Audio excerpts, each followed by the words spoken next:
GK గారి క్లాస్‌లోకి వెళ్ళిపోదామండి. So thank you very much. So meditation చేసి వెళ్దాం. So there is a lot of energy disturbance over here. Anyway ఒకసారి అలా మీరున్న చోటే కళ్ళు 2 మూసుకొని శ్వాసని గమనిస్తూ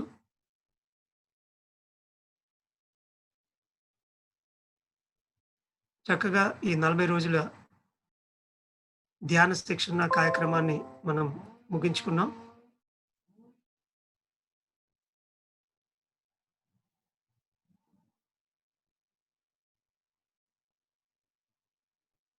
ధ్యాన సముపార్జనలో భాగంగా విశేషంగా మనం ఆత్మజ్ఞానాన్ని సంతరించుకొని తద్వారా సంపూర్ణ ఆరోగ్యాన్ని, ఆనందాన్ని పొందగలం.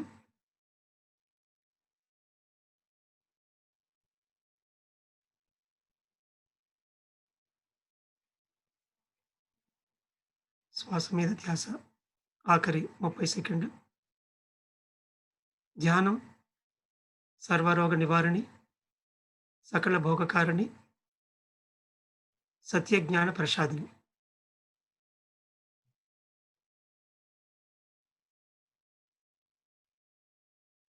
ధ్యానం వలనే జ్ఞానం, జ్ఞానం వలనే ముక్తి.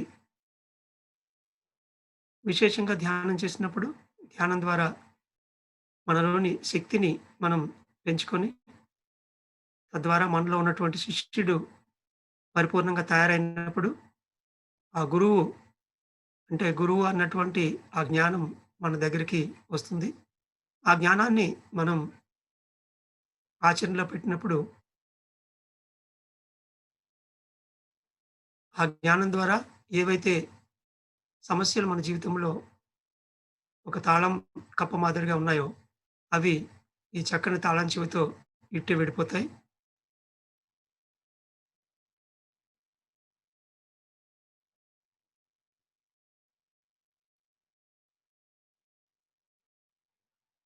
ఈరోజు జీవితంలో మనకు ఎదురయ్యేటువంటి కొన్ని చిక్కుముడులు అన్నటువంటి అంశానికి సంబంధించి బ్రిడ్జ్ కాన్సెప్ట్స్ అన్నటువంటి ఒక ఆధ్యాత్మిక టాబ్లెట్ అంశాన్ని మనం వివరంగా తెలుసుకోబోతున్నాం. శ్వాస మీద ధ్యాస. ఆఖరి 5 సెకండ్లు. 2 చేతులు 2 కళ్ళ మీద పెట్టుకోవాలి. 5, 4, 3, 2, 1, 0. So thank you very much masters.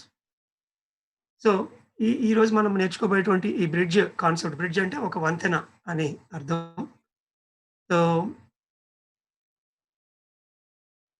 ఈ బ్రిడ్జ్ కాన్సెప్ట్ ప్రధానంగా మెడికల్ పరిభాషలో చెప్పాలంటే గనక వైద్య పరిభాషలో సర్జికల్ ప్రాబ్లమ్స్ ఉన్న వాళ్ళకి, అంటే ఎవరికైతే శస్త్రచికిత్స అంటే ఒక ఆపరేషన్ చేసి గాని ఈ సమస్యని సాల్వ్ చేయలేమో, ఖచ్చితంగా దీనికి ఆపరేషన్ పడుతుంది అని చెప్తారో, అటువంటి ప్రాబ్లమ్స్‌ని పూర్తిగా తగ్గించుకోవడానికి ఇది అద్భుతంగా ఉపయోగపడుతుంది. నిజానికి ఒక ఎంబీబీఎస్ డాక్టర్‌గా ఉండి సర్జరీ చేస్తేనే గాని తగ్గనటువంటి ఒక సమస్య అది ధ్యానం ద్వారా తగ్గిపోతుంది అని చెప్పాలంటే అది నిజంగా చాలా కష్టమైన విషయమే. అయితే ఇంతవరకు నేను చూసినటువంటి అనేక ఆహ్, స్పిరిచ్యువల్ విజ్డమ్ బుక్స్ కానివ్వండి, మాకు కలిసినటువంటి మాస్టర్స్ కానివ్వండి, ప్రత్యేకించి నేను పొందినటువంటి అనుభవాలు కానివ్వండి, అదేవిధంగా పత్రిజీ సమక్షంలో అనేక మంది మాస్టర్స్ ఈ గడిచిన 30 సంవత్సరాల్లో ఎన్నో యాస్ట్రల్ సర్జరీస్ చేసుకొని వాళ్ళకున్నటువంటి సమస్యలు తగ్గించుకోవడం. దాని వెనుక ఎటువంటి కారణాలు ఉన్నాయి అన్న దాన్ని కనుక్కునే దిశగా నేను ప్రయత్నించినప్పుడు ఈ కాన్సెప్ట్ అనే దాన్ని నేను తెలుసుకోవడం జరిగింది. అయితే ఆహ్, సర్జికల్ ప్రాబ్లమ్స్ అనే కాకుండా ముఖ్యంగా సంబంధ బాంధవ్యాల్లో అంటే రిలేషన్‌షిప్స్‌లో మనకి అనేక సందర్భాల్లో అసలు ఈ జీవితం అంతా కూడా అసలు ఈ సమస్య సాల్వ్ కాదు. ఇది చాలా క్లిష్టమైనది.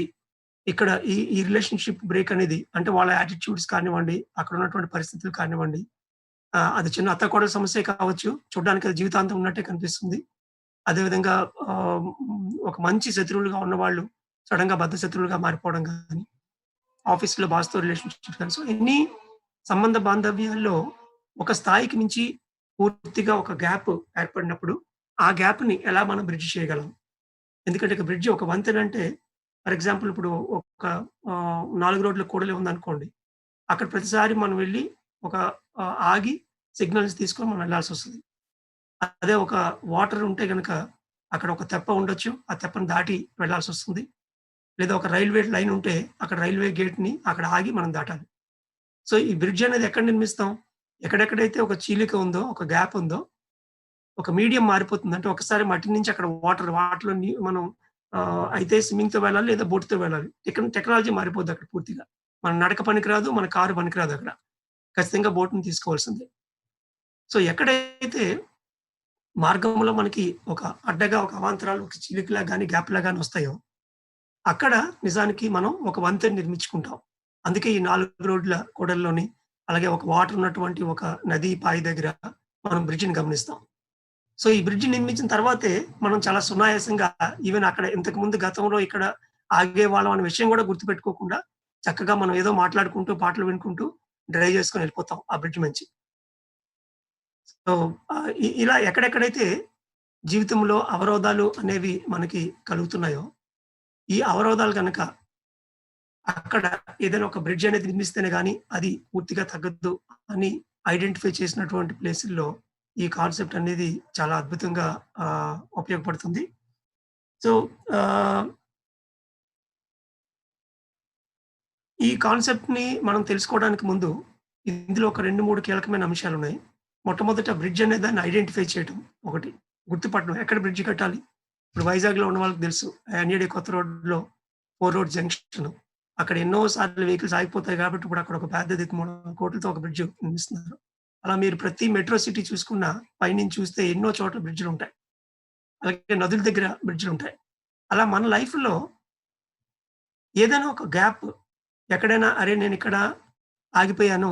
దీన్ని ఇక్కడి నుంచి ముందుకు తీసుకెళ్ళాలి అని ఎక్కడైతే మనం ఆగుతామో, ఆ ఆగినటువంటి జంక్షన్స్ అన్నీ కూడా మనం రాసుకుంటూ వస్తే అది బ్రిడ్జ్‌ని ఐడెంటిఫై చేయడం అంటే. సమస్యలు నేను ఇందాక చెప్పినట్టు సర్జికల్ ప్రాబ్లమ్. అది సర్వికల్ స్పాండిలైటిస్ కానివ్వండి, బ్యాక్ పెయిన్‌లో సర్జరీ కానివ్వండి, ఏదైనా ట్యూమర్స్ బాడీలో ఉండి ఆ ట్యూమర్స్‌కి సర్జరీ కానివ్వండి, కిడ్నీ ప్రాబ్లమ్ ఉండి కిడ్నీ సర్జరీ కానివ్వండి, ఏదైనా సర్జరీ. అది డాక్టర్స్ ఇంక మీకు సర్జరీ చేయాలి అని ఒక ఫుల్ స్టాప్ పెట్టారు అంటే, ఆ సర్జికల్ ప్రాబ్లమ్ వాళ్ళకి ఇప్పుడు ఈ బ్రిడ్జ్ కాన్సెప్ట్ చాలా చాలా అవసరం. అలాగే రిలేషన్‌షిప్స్ పిల్లలతోని, లేకపోతే స్నేహితులతోని, భార్యాభర్తల మధ్య ఏ రకంగాన వాళ్ళకి ఈ ఈ ఈ ఈ ప్రాబ్లమ్ ఎంతకి సాల్వ్ అవ్వట్లేదు. చుట్టుపక్కల వాళ్ళు కూడా ఇంక నీ జీవితాంతం ఇంతేరా ఇంక ఇది ఎంతకి మారదు అని ఎవరైనా ముద్రేసేసారు మీ మీద. ఎక్కడికెళ్ళినా మీకు అదే మాట వినపడుతుందనుకుంటే అక్కడ ఒక బ్రిడ్జ్ కాన్సెప్ట్ ఉందని అర్థం. సో, ఇటువంటి సమస్యలకి సమాధానంగా ఆ బ్రిడ్జ్‌ని ఐడెంటిఫై చేయడం అంటే అవి ఆధ్యాత్మికంలో మనం ఆ బ్రిడ్జ్‌ని ఐడెంటిఫై చేయాలి ముందు. ఆ తర్వాత బ్రిడ్జ్ ఎలా కడతాం అనే దానికి మనం వెళ్దాము. సో, స్పిరిచ్యువల్‌గా బ్రిడ్జెస్ అనేవి మనలో గ్యాప్స్ అనేవి ఇప్పుడు ఆధ్యాత్మికంగా ఏవైతే గ్యాప్స్ మనం ఫీల్ అవుతామో, ఈ గ్యాప్సే నిజానికి భౌతిక జీవితంలో మనకి ఒక అనారోగ్యం కింద అదొక సాంఘిక సమస్యగా గాని, లేదంటే భౌతికంగా మనకొక సమస్యగా గాని, మానసికంగా కూడా కొన్ని ఒక స్థాయికి మించినటువంటి సమస్య ఉండి అదొక గ్యాప్‌లా ఉండొచ్చు.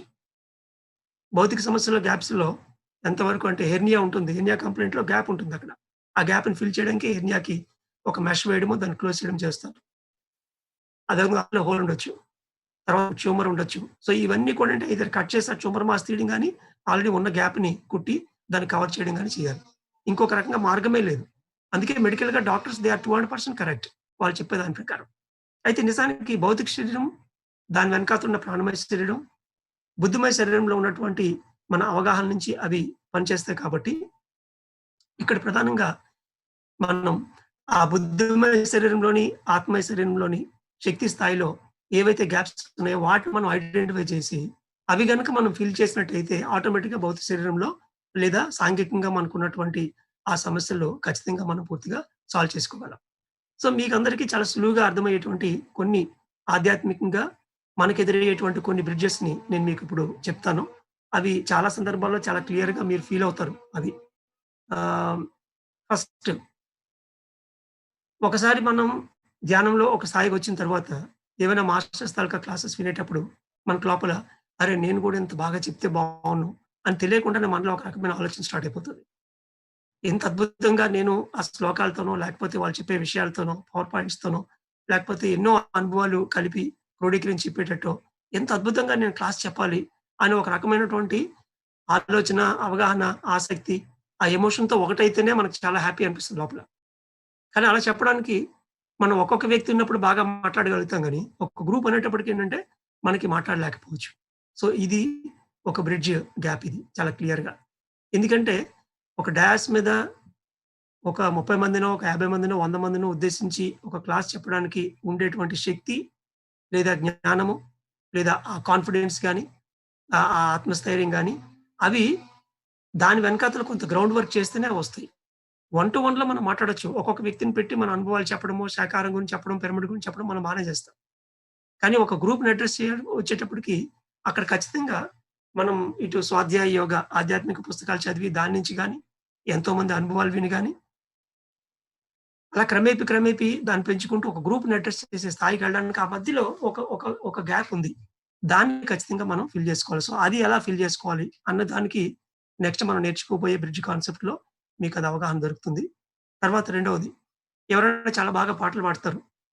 పాటలు బాగా పాడినప్పుడు, అరె! నేను కూడా ఇంత బాగా పాటలు పాడితే బావున్ను అని ఇంకెంత ఆ ఎమోషన్‌తో మనం ఎంత ఒకటవుతామంటే రియల్లీ ఇట్స్ ఫినామినల్. మళ్ళా మనకది ఎక్కడెక్కడ మనం పాటలు ఎక్కడైనా బాగా విన్నప్పుడల్లా మనకది మళ్ళా గుర్తొస్తూ ఉంటది. అయితే ఆ పాటలు వింటున్నప్పుడు ఎక్కడైనా ప్రదర్శన చూసినప్పుడే అది గుర్తుండడం, మళ్ళా దాన్ని అక్కడే మర్చిపోవడం. మళ్ళా కొద్ది రోజులు లైఫ్‌లో వెళ్ళిపోవడం. ఇలా క్రమేపీ మనం చేస్తూ ఉంటాం. ఇప్పుడు ఈ ఈ ఈ రైల్వే ట్రాక్‌లు ఇవి కూడా అంతే. రైల్వే ట్రాక్ దగ్గరికెళ్తాం. ఒక 10 నిమిషాలు వెయిట్ చేసినప్పుడు ఏ ఫోన్‌లో మాట్లాడుకొని టైమ్ పాస్ చేస్తాం. గేట్ తీయంగానే వెళ్ళిపోతాం. ఇంక అక్కడే మర్చిపోతాం దాన్ని. సో, ఎప్పటికప్పుడు నిత్య జీవితంలో మళ్ళా ఎదురయ్యేటువంటి నిరోధాల దగ్గర మనం అక్కడ ఆగి, ఎందుకు ఇక్కడ నేను ఒక అరగంట ఆగాల్సొస్తుంది? దీనికి ఏమైనా నేను చేయగలనా? అని మనం అక్కడే కూర్చొని దాన్ని ప్రశ్నించి, దాన్ని గనుక మనం డెవలప్ చేస్తే కొద్ది రోజుల్లోనే అక్కడ ఒక వంతెనని మనం నిర్మించుకోగలము. ఎప్పటికప్పుడు మనం దాన్ని ఆ ఏరు దాటంగానే తెప్పొదిలేసినట్టు ఆ విషయాన్ని అక్కడే వదిలేయటం వల్ల, దాన్ని సీరియస్‌గా తీసుకోకపోవడం వల్ల, ఇదే ఒక పెద్ద గ్యాప్‌గా తయారయ్యి, దాన్ని మన భౌతిక శరీరంలో గాని, లేదా సాంఘిక సమస్యగా, ఒక రిలేషన్‌షిప్ ప్రాబ్లమ్‌గా మనం పొందడం జరుగుతుంది. సో, ఇప్పుడు నేను మీకు 2 చెప్పాను. పాటకు సంబంధించి ఒకటి, అదే విధంగా క్లాసెస్ కండక్ట్ చేయడం అని చెప్పి. ఇలా మీరు చూసుకుంటే గనక ఒక గొప్ప పుస్తకం, ఒక గొప్ప ఆధ్యాత్మిక పుస్తకం, ఎవరో అనుభవాల పుస్తకాలు చూసినప్పుడు, అరే! ఇంత అనుభవాలు నాకు కూడా ఉన్నాయి మొదటి నుంచి. నేనెందుకు ఒక పుస్తకాన్ని ఇలా రాయలేకపోతున్నాను? నా అనుభవాలు కూడా పుస్తకాలుగా రాయాలి అని అనుకుంటాం. అది అక్కడే మళ్ళా మర్చిపోతాం. మళ్ళా కొద్ది రోజులు పోయాక మళ్ళీ ఇంకెవరిదైనా పుస్తకం చదువుతున్నప్పుడు, మళ్ళా ఆ ఎమోషన్ ఒకసారి మళ్ళా కనెక్ట్ అవుతాం. అది అక్కడితో ఎళ్ళిపోతుంది. సో, అలా గొప్ప గొప్ప ప్రతి ఒక్క వ్యక్తి కూడా వాళ్ళ అనుభవాలను ఒక పుస్తకంగా ఖచ్చితంగా రాయగలరు. ఆ అవకాశం ఉంటుంది వాళ్ళకి. సో, ఇలా చూసుకున్నప్పుడు ఇవన్నీ కూడా ఇంచుమించు ధ్యాన ప్రచారానికి సంబంధించినవి గాని, లేదా ప్రత్యేకించి మీ స్కిల్స్, ఇందాక సంగీతానికి చెప్పాను. ఇప్పుడు ఈవెన్ భాష కావచ్చు. ఎవరైనా ఒక భాషలో చాలా బాగా మాట్లాడుతుంటే ఇంగ్లీష్ గాని, హిందీ గాని, నేను కూడా ఎంత అద్భుతంగా నేర్చుకుంటే ఆటోమేటిక్ నేను కూడా ఆ రకంగా వాళ్ళందరితో నేను చేయగలను గదా! అన్నటువంటి ఒక ఇన్‌స్పిరేషన్ లోపల మనకి ఎమోషనల్‌గా మనం కనెక్ట్ అవుతాం. కొంతమందికైతే చైల్డ్‌హుడ్ చిన్నప్పటి నుంచే ఉండొచ్చు. చాలా వరకు ప్యాషన్స్ వీటికి సంబంధించి. సో, ఇలా ఏవైతే ఈ నేర్చుకోవడం అన్నటువంటి ఒక ప్రక్రియలో మనం వెళ్తూ ఉన్నప్పుడు, మనకు అనేక సందర్భాల్లో సారీ. నేను కూడా ఇలా చేస్తే బావుంటుంది, ఇలా అయితే బావుంటుంది అన్నటువంటి ఒక అవగాహన మనకు లోపల నుంచి కలుగుతుందో, లేదా కొన్ని సందర్భాల్లో కలల్లో ఆ పర్టిక్యులర్ విషయాన్ని మనం చేస్తున్నట్టుగా ఒక ధ్యాన ప్రచారాన్ని ఒక మైక్ పట్టుకొని ఒక పెద్ద సమూహంలో మనం చేస్తున్నట్టు, లేదా ఒక సంగీత సభల్లో ఒక సంగీత కచేరీ ఇస్తున్నట్టు, ఎంతోమందితో ఒక ఇంగ్లీష్‌లో మనం స్పీచ్ ఇస్తున్నట్టు, లేదా ఇంగ్లీష్ కన్వర్సేషన్‌లో మనం పాల్గొన్నట్టు, ఇలా ఏదైనా ఒక దాంట్లో మనం పాల్గొన్నట్టుగా మనకు అనుభవం కలిగినా కూడా, దాన్ని మన జీవితంలో నెక్స్ట్ మనం చేయాల్సినటువంటి ఒక పనిగా మనం ఖచ్చితంగా దాన్ని గుర్తించాలి. అదే విధంగా ఆధ్యాత్మిక పాలనా అంశాలు కూడా ఉంటాయి. కొంతమందికి ఆ స్పిరిచ్యువల్ మాస్టరీలో ఆధ్యాత్మిక పాలన అంటే స్పిరిచ్యువల్ అడ్మినిస్ట్రేషన్ వాళ్ళకి చాలా ఎక్కువగా ఉంటది. సో, ఆ స్పిరిచ్యువల్ అడ్మినిస్ట్రేషన్ బాగా ఎక్కువగా ఉన్నవాళ్ళు ఎప్పుడైతే ఒక 100 మందినో, ఒక 50 మందినో కొన్ని సమూహాల్ని కలిపి కట్టి ఒక దగ్గర ఉంచి అద్భుతంగా ఒక ఆ స్పిరిచ్యువల్ అడ్మినిస్ట్రేషన్ చేస్తారో వాళ్ళని చూసినప్పుడు కూడా అటువంటి పర్పస్, అటువంటి జీవిత ధ్యేయం కలిగి ఉన్నటువంటి వాళ్ళకి వెంటనే లోపల వాళ్ళు ఐడెంటిఫై అవుతారు. అయితే వేరే వాళ్ళు చేస్తున్నప్పుడు దాన్ని చూసి మనం చేద్దాము అని అనుకోవడం కన్నా, ముఖ్యంగా ప్రాక్టికల్‌గా గ్రౌండ్‌లో మనం మాట్లాడితే, ఈ ఆధ్యాత్మిక పాలనా అంశాలనేవి నేను చూసినంత వరకు ఈ 24 ఇయర్స్‌లో ఒక పాట నుంచి ఐడెంటిఫై అవ్వడం లేదా ఒక ఇంగ్లీష్ నుంచి ఐడెంటిఫై అవ్వడం కన్నా ఇక్కడ ఐడెంటిఫై అవ్వడం కన్నా ముఖ్యంగా ఇబ్బంది పడడం ఎక్కువగా ఉంటుంది. అంటే వాళ్ళు నాకు అవకాశం ఇవ్వలేదు. నేను పక్కకెళ్ళిపోవాల్సొస్తుందనో, లేదంటే మనం చేస్తుంటే క్రింద నుంచి, పక్క నుంచి 10 మంది మన మీద పడి రకరకాలుగా మనకి గుచ్చుతూ ఉండడమో. అనుభవాల పరంగా చూసుకుంటే గనక డాగ్స్ ఎక్స్‌పీరియన్సెస్‌లో కళల్లో గాని, నిత్య జీవితంలో గాని ఆ డాగ్స్ అంటే ఎక్కువగా ఎఫినిటీ లేదా డాగ్స్ పెట్ డాగ్‌గా ఉంచుకోవాలని ఒక ఇంట్రెస్ట్ అది సరిగ్గా అవ్వకపోవడము, దానికి సరైన పరిస్థితులు నెలకొల్పకపోవడం. చుట్టూ తిరిగి ఏ రకంగాన ఆ డాగ్స్‌కి సంబంధించి పిల్లలకి ఇష్టమయ్యి దాంతో మనం పడే పాట్లు. ఇవన్నీ కూడా మళ్ళా ఆ ఆధ్యాత్మిక పాలన. అదేవిధంగా పోలీస్ వాళ్ళకి, నేవీ పీపుల్ రక్షక భటులు గాని, లేదంటే మిలిటరీ గాని, ఇటువంటి వాళ్ళ అనుభవాల్లో గనక ఫ్రీక్వెంట్‌గా వస్తే, ఇవన్నీ కూడా మోర్ ఆర్ లెస్ ఆ బ్యాక్ ఎండ్ అడ్మినిస్ట్రేషన్ అంటే ఆధ్యాత్మిక పాలన అన్నటువంటి అంశానికి సంబంధించినవి. దీనికే మనకు Patriji pyramid party of India అన్నటువంటి ఒక గొప్ప ఆశయాన్ని, మహా ఆశయాన్ని మనకి ఆల్రెడీ ఇవ్వటం జరిగింది. సో, దాని గురించి కూడా మనం పనిచేస్తూ ఉంటాము. సో, ఎప్పుడైతే ఈ నాయకత్వానికి సంబంధించి మనకి పైనుంచి గాని, కింద లేదా కొన్ని శ్లోకాలు నేర్చుకొని ఒక మంచి వక్తగా నేను తయారవ్వాలి. లేదా ఒక కేంద్రాన్ని నిర్మించి దాని ద్వారా 10 మందిలోకి నేను వెళ్ళగలగాలి అని ఏదైతే ఒక బ్రిడ్జిని మనం ఐడెంటిఫై చేసామో, చేసిన తర్వాత దీన్ని నిర్మించడానికి ఆ బ్రిడ్జ్ కాన్సెప్ట్ యొక్క కొన్ని సూత్రాల్ని ఇప్పుడు మనం నేర్చుకుంటాం. సో, ఈ సూత్రాలు అర్థం చేసుకోవడానికి ముందు చాలా ఈజీగా అర్థం అవ్వడానికి ఒక పెద్ద ఫ్లైఓవర్ బ్రిడ్జ్ మీరు ఊహించుకోండి. మన ఎన్ఏడి సర్కిలే ఉంది. ఒక పెద్ద ఫ్లైఓవర్ లేదంటే ఏదైనా ఒక డ్యామ్ ఊహించుకోవడం అంటే ఒక ఆనకట్టలాగా నిర్మించడం గాని, లేదంటే ఒక బ్రిడ్జ్ ఒక దగ్గర పెద్దది వాటర్ మీద కట్టారనుకోండి. ఒక గోదావరి బ్రిడ్జే ఉంది. సో, అది కట్టాలనుకున్నప్పుడు ఫస్ట్ ప్రజల్లో దాని గురించి చైతన్యం వస్తుంది. ఇటువంటిది కావాలి అని. ఆ చైతన్యమే ఇప్పుడు ఇందాక నేను అనుకున్నట్టు మనం గుర్తుపట్టాం. అయిపోయింది. సో, గవర్నమెంట్ డిసైడ్ చేసింది ఇక్కడ బ్రిడ్జి కట్టాలని. కట్టాలనుకున్నాక దాని ప్లాన్ ఎన్ని సంవత్సరాలు ఉంటుంది? కనీసం ఒక 5 సంవత్సరాలు ఉంటుంది. ఒక ఫ్లైఓవర్ కట్టాలి అంటే మినిమమ్‌లో మినిమమ్ ఒక 4-5 సంవత్సరాలు టైం పడుతుంది. సో, ఫస్ట్ థింగ్ ఏంటంటే ఇట్స్ ఎ లాంగ్ ప్రాసెస్. ఒక రాత్రి జరిపేది కాదు. ఒక brick by brick, brick by brick చేసే ప్రాసెస్ ఇది. కాబట్టి ముందు మన కమిట్మెంట్ ఎలా ఉండాలంటే మనం ఎలాగో ఒక 150-300 సంవత్సరాలు బతకడానికి మనందరం నిర్ణయించుకొనొచ్చాం. 150 కూడా చాలా తక్కువే. 200-300 సంవత్సరాలు బతకడానికొచ్చాం. ఇన్ని సంవత్సరాల్లో మనం చేద్దాం అనుకున్న దానికి ఒక 5 సంవత్సరాలు, 10 సంవత్సరాలు ఎందుకు కేటాయించకూడదు? ఇప్పుడు ఇప్పటి నుంచి నువ్వు ఒక 200 సంవత్సరాలు బతుకుతావు అనుకున్నప్పుడు, ఈ రోజు ఒక 30, 40లో ఉంటే 10 సంవత్సరాలు పోతే పోనివ్వండి. 10 ఇయర్స్ పెట్టేస్తే తర్వాత నీకు ఇంకా 100 సంవత్సరాలు నువ్వు హ్యాపీగా దాన్ని ఎంజాయ్ చేయొచ్చు ఆ బ్రిడ్జిని. తొందరపడి నేను ఇప్పుడు ఏదో చేస్తానని మొదలుపెడితే అది సరిగ్గా అవ్వకపోయేటప్పటికి దాంతో మొత్తం గోల్‌నే వదిలేసి పారిపోయే పరిస్థితి వస్తది. మెయిన్ ప్రాబ్లమ్ అది ఇక్కడ. సో, కాబట్టి మొట్టమొదటి పాయింట్ ఏంటంటే ఒక బ్రిడ్జ్ నిర్మించడానికి అది ఒక 5 ఇయర్స్, 10 ఇయర్స్‌కి సంబంధించింది. ఫస్ట్ కాలం కరెక్ట్‌గా ఫిక్స్ చేయాలి. నంబర్ 1. తర్వాత రెండోది ఒకసారి మొదలుపెట్టిన తర్వాత ఆ బ్రిడ్జ్‌కి మీకు ఒక స్టార్టింగ్ పాయింట్ చూస్తాం. స్లోగా మట్టితో దాన్ని పైకి రైజ్ చేస్తారు. తర్వాత మధ్యలో పిల్లర్స్ కట్టి ఒక బ్రిడ్జ్ ఉంటుంది. తర్వాత చివరిలో మళ్ళా స్లోగా మట్టితోని మళ్ళా కిందకి దింపుతాం. అంటే ఇక్కడ ఈ మొట్టమొదట ఏసేటువంటి మట్టి ఏదైతే ఉందో అది ఎర్త్ ఎలిమెంట్. అంటే భూమి తత్వంకి తగ్గట్టుగా భూమి మీద ఉంటూ మనకు తెలిసిన పని చాలా ఈజీగా మనం పట్టేసుకుంటూ వెళ్ళిపోతాం. అది భూమి తత్వం. తర్వాత సపోజ్ వాటర్ మీద మనం కడతాం అనుకోండి. లేదా ఒక రైల్వే ట్రాక్ మీద నిర్మిస్తున్నాం. అక్కడేమవుతుంది గాలిలో వర్క్ చేయాలి నెక్స్ట్. లేదా వాటర్‌లో వర్క్ చేయాలి. అంటే అక్కడ జలతత్వంలో గాని, లేదా ఆకాశతత్వం లేదా వాయుతత్వం గాని అన్నటువంటి వేరే ఎలిమెంట్స్ వస్తాయి అక్కడ. ఎప్పుడైనా సరే ఈ తత్వం మారుతున్నప్పుడల్లా మనం చేసేటువంటి టెక్నిక్ గాని, పద్ధతి గాని, మనలో ఉన్నటువంటి గుణాలు గాని ఆటోమేటిక్‌గా మార్చాల్సొస్తది. సో, సైమల్టేనియస్‌గా ఈ 2 రకాల గుణాలు మార్చాల్సి రావటం వల్లే ఒక బ్రిడ్జ్ కట్టడం అనేది కొద్దిగా కొద్దిగా అసాధారణమైన క్రియ. కష్టమైన దానిగా చెప్పొచ్చు చెప్పాలంటే. ఎందుకంటే ఎప్పటికప్పుడు మన మెథడ్స్ మార్చుకోవాల్సొస్తదక్కడ. సాధారణంగా చాలా మంది ఆ మెథడ్స్ మార్చుకోవడానికి సిద్ధంగా ఉండరు. ఒ ఒ ఒ ఒక ఎర్త్ మీద పని చేసుకుంటూ వెళ్ళిపోవాలంటే అది చాలా ఈజీ. అదే యాటిట్యూడ్‌లో వెళ్ళిపోవచ్చు. సడెన్‌గా నువ్వు అక్కడే ఆపి ఒక ఈత కొట్టినట్టుగా మళ్ళా నువ్వు జలతత్వంతో పని చేయాలంటే ఫుల్ ఫ్లెక్సిబుల్ అయిపోవాలి. ఈ భూమి తత్వం అనేదేమో ఫిక్స్డ్ ప్యాటర్న్స్‌లో వెళ్ళే తత్వం అయితే, నీరనేది ఎక్కడైనా ఒదిగిపోయే తత్వం. అప్పుడే నువ్వు ఎప్పుడు, ఎక్కడ, ఎలాగ, ఏ పరిస్థితులకి తెర ముందు, తెర వెనుక, పైకి, కిందకి, కింద వాళ్ళకి, పై వాళ్ళకి అందరూ తలలో నాలుకల్లాగా మనం ఎప్పుడైనా, ఎక్కడైనా ఇలా ఒదిగిపోయే తత్వంతో పని చేయాల్సొస్తది. అది వాటర్ అంటే, జలతత్వం అంటే. భూమి తత్వం అంటే నేను ఇలాగే వెళ్తాను, ఇలాగే చేస్తాను, ఈ రకంగానే అవుతుంది అని మనం పట్టుకున్న దాంతో అదే రకంగా ఒక్క మూసలో వెళ్ళిపోవడం అన్నమాట. రెండిటికి చాలా డిఫరెన్స్ ఉంది గదా! సో, సైమల్టేనియస్‌గా ఒకేసారి మనం ఇటు భూమి తత్వంతోనే పని జేయాలి. ఈ మట్టి ఏసి దీన్ని రైజ్ చేయడానికి. ఎప్పుడైతే కొద్దిగా వర్షాకాలం తగ్గి ఎండాకాలం వచ్చిందో కొద్దిగా నీరున్నప్పుడు అక్కడ జలతత్వంతో కలిసి పని చేయాల్సొస్తది. సో, ఇక్కడ ఈ బ్రిడ్జ్ కట్టేటప్పుడు 2 సందర్భాలున్నాయి. అదే మనం ఇప్పుడు ఒక ట్రాఫిక్ ఫుల్‌గా ఉన్నటువంటి ప్లేస్‌లో మధ్యలో కట్టాలి అంటే, రోడ్‌ని బ్లాక్ చేయాల్సొస్తది కొన్ని కొన్ని సందర్భాల్లో.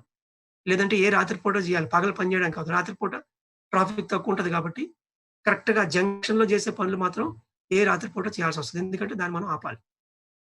సో, ఇక్కడ ఒకేసారి తత్వాలు మారుతున్నాయి. ఇది రెండో పాయింట్ గుర్తుపెట్టుకోవడం. అది ఇక్కడ సో, ఈ తత్వాలు మారుతూ చేయడం అనేది ఏదైతే ఉందో అది ఇక్కడ ఇంపార్టెంట్ పాయింట్. అంటే ఈ తత్వాల కన్నా ముందు యాక్చువల్లీ దీన్ని సెకండ్ పాయింట్‌గా చెప్పాలి. ఏదైతే ఒక బ్రిడ్జ్ మనం కడదాం అనుకున్నామో, చాలా సందర్భాల్లో దానికి ఒక పారలెల్ రూట్ వేస్తాం. ఎందుకంటే మెయిన్ మెయిన్ ఏరియా గనుక మనం బ్లాక్ చేస్తే గనక, ఆల్రెడీ ఉన్న పీపుల్‌కి గాని, వెళ్ళే వాళ్ళకి, వచ్చే వాళ్ళకి ఆ మార్గం చాలా ఇంపార్టెంట్ కాబట్టి, దాన్ని మనం ఆపేస్తే కుదరదు కాబట్టి, పక్క నుంచి ఒక మట్టి రోడ్‌ని నదిలోంచి గాని, లేదా ఏదైతే అది దాని నుంచి పక్కన ఒక రోడ్‌లాగేస్తాం. ఇది అందరికీ తెలిసిందే. ప్రతి పెద్ద బ్రిడ్జ్ కట్టేటప్పుడు దానికి పక్క నుంచి ఒక చిన్న రోడ్డేస్తారు. అక్కడికెళ్ళిన తర్వాత ఇక్కడ బ్రిడ్జ్ కన్‌స్ట్రక్ట్ అవుతుంది. కొద్ది రోజుల్లో తయారైపోద్ది అని దాన్ని చూసుకుంటూ అది గతుకులు గతుకులుగా ఉన్నా, రోడ్ ఇబ్బందిగా ఉన్నా, మొత్తానికి చిన్న దూరమే కాబట్టి ఏదో ఒక రకంగా మనం మేనేజ్ చేసి ఎళ్ళిపోతాం. సో, ఈ పారలెల్ రోడ్ నిర్మించింది చాలా చాలా ముఖ్యమైనది. ఎందుకంటే సో, ఈ థర్డ్ పాయింట్ గుర్తుపెట్టుకోండి. సో, ఈ పారలెల్ రోడ్డు నిర్మించడం. అది ఒకటి. తర్వాత ఒక అంశం ఏంటంటే, ఈ బ్రిడ్జ్ మొత్తం తయారు చేద్దాం అనుకున్నప్పుడు, మనం మొట్టమొదటి మట్టేసి, తర్వాత బ్రిడ్జేసి, తర్వాత పారలెల్ అని ఒక లీనియర్‌గా వెళ్తే, బ్రిడ్జ్ కట్టడానికి చాలా సమయం పడతది. అందుకని దీన్ని సైమల్టేనియస్‌గా ఒకేసారి అన్ని పనులు కూడా జరిగేటట్టుగా మనం చేయొచ్చు. అంటే ఏదైతే ఆ బ్రిడ్జ్ కడతామో, ఈ బ్లాక్స్ ఒక దగ్గర ఎక్కడో తయారవుతూ ఉంటాయి. ఆ పిల్లర్స్ కట్టడానికి సంబంధించినట్టు వరలు ఏవైతే ఉన్నాయో అవి ఒక దగ్గర తయారవుతూ ఉంటాయి. ఈ మట్టి ఒక పక్క ఏస్తూ ఉంటారు. ఈవెన్ దానికేసే వాల్స్ కూడా బ్రిడ్జ్ మీదేసే ఆహ్, 2 పక్కల పారాపెట్ వాల్స్ అవి కూడా ఒక పక్క మోస్తరు తయారవుతూ ఉండొచ్చు. ఇలా దానికి అవసరమైనటువంటి పనులన్నీ ఏకకాలంలో వేరు వేరు వ్యక్తులతో వేరు వేరు సందర్భాల్లో తయారు చేసి, ఇవన్నీ కూడా ఒక్కొక్కటి మనం జాయిన్ చేయటం వల్ల చాలా తక్కువ సమయంలో మనం బ్రిడ్జ్‌ని కంప్లీట్ చేయగలం. అంటే ఇక్కడేంటి ఒకేసారి అన్నిటిని కలిపి చేయడం అన్నటువంటి ఒక పని ఇక్కడ ఒకటుంది. ఇది ఇక్కడ మనం ఒక ఫోర్త్ పాయింట్‌గా చెప్పుకోవచ్చు. సో, ఇప్పుడు ఒక్కొక్కటి మనం ఇప్పుడు చెప్పినవి విశదీకరించుకుందాం. ఫస్ట్‌దేంటంటే టైం అనుకున్నాం మనం. సుమారు ఒక 4-5 సంవత్సరాలు టైం పడుతుందని చెప్పాను.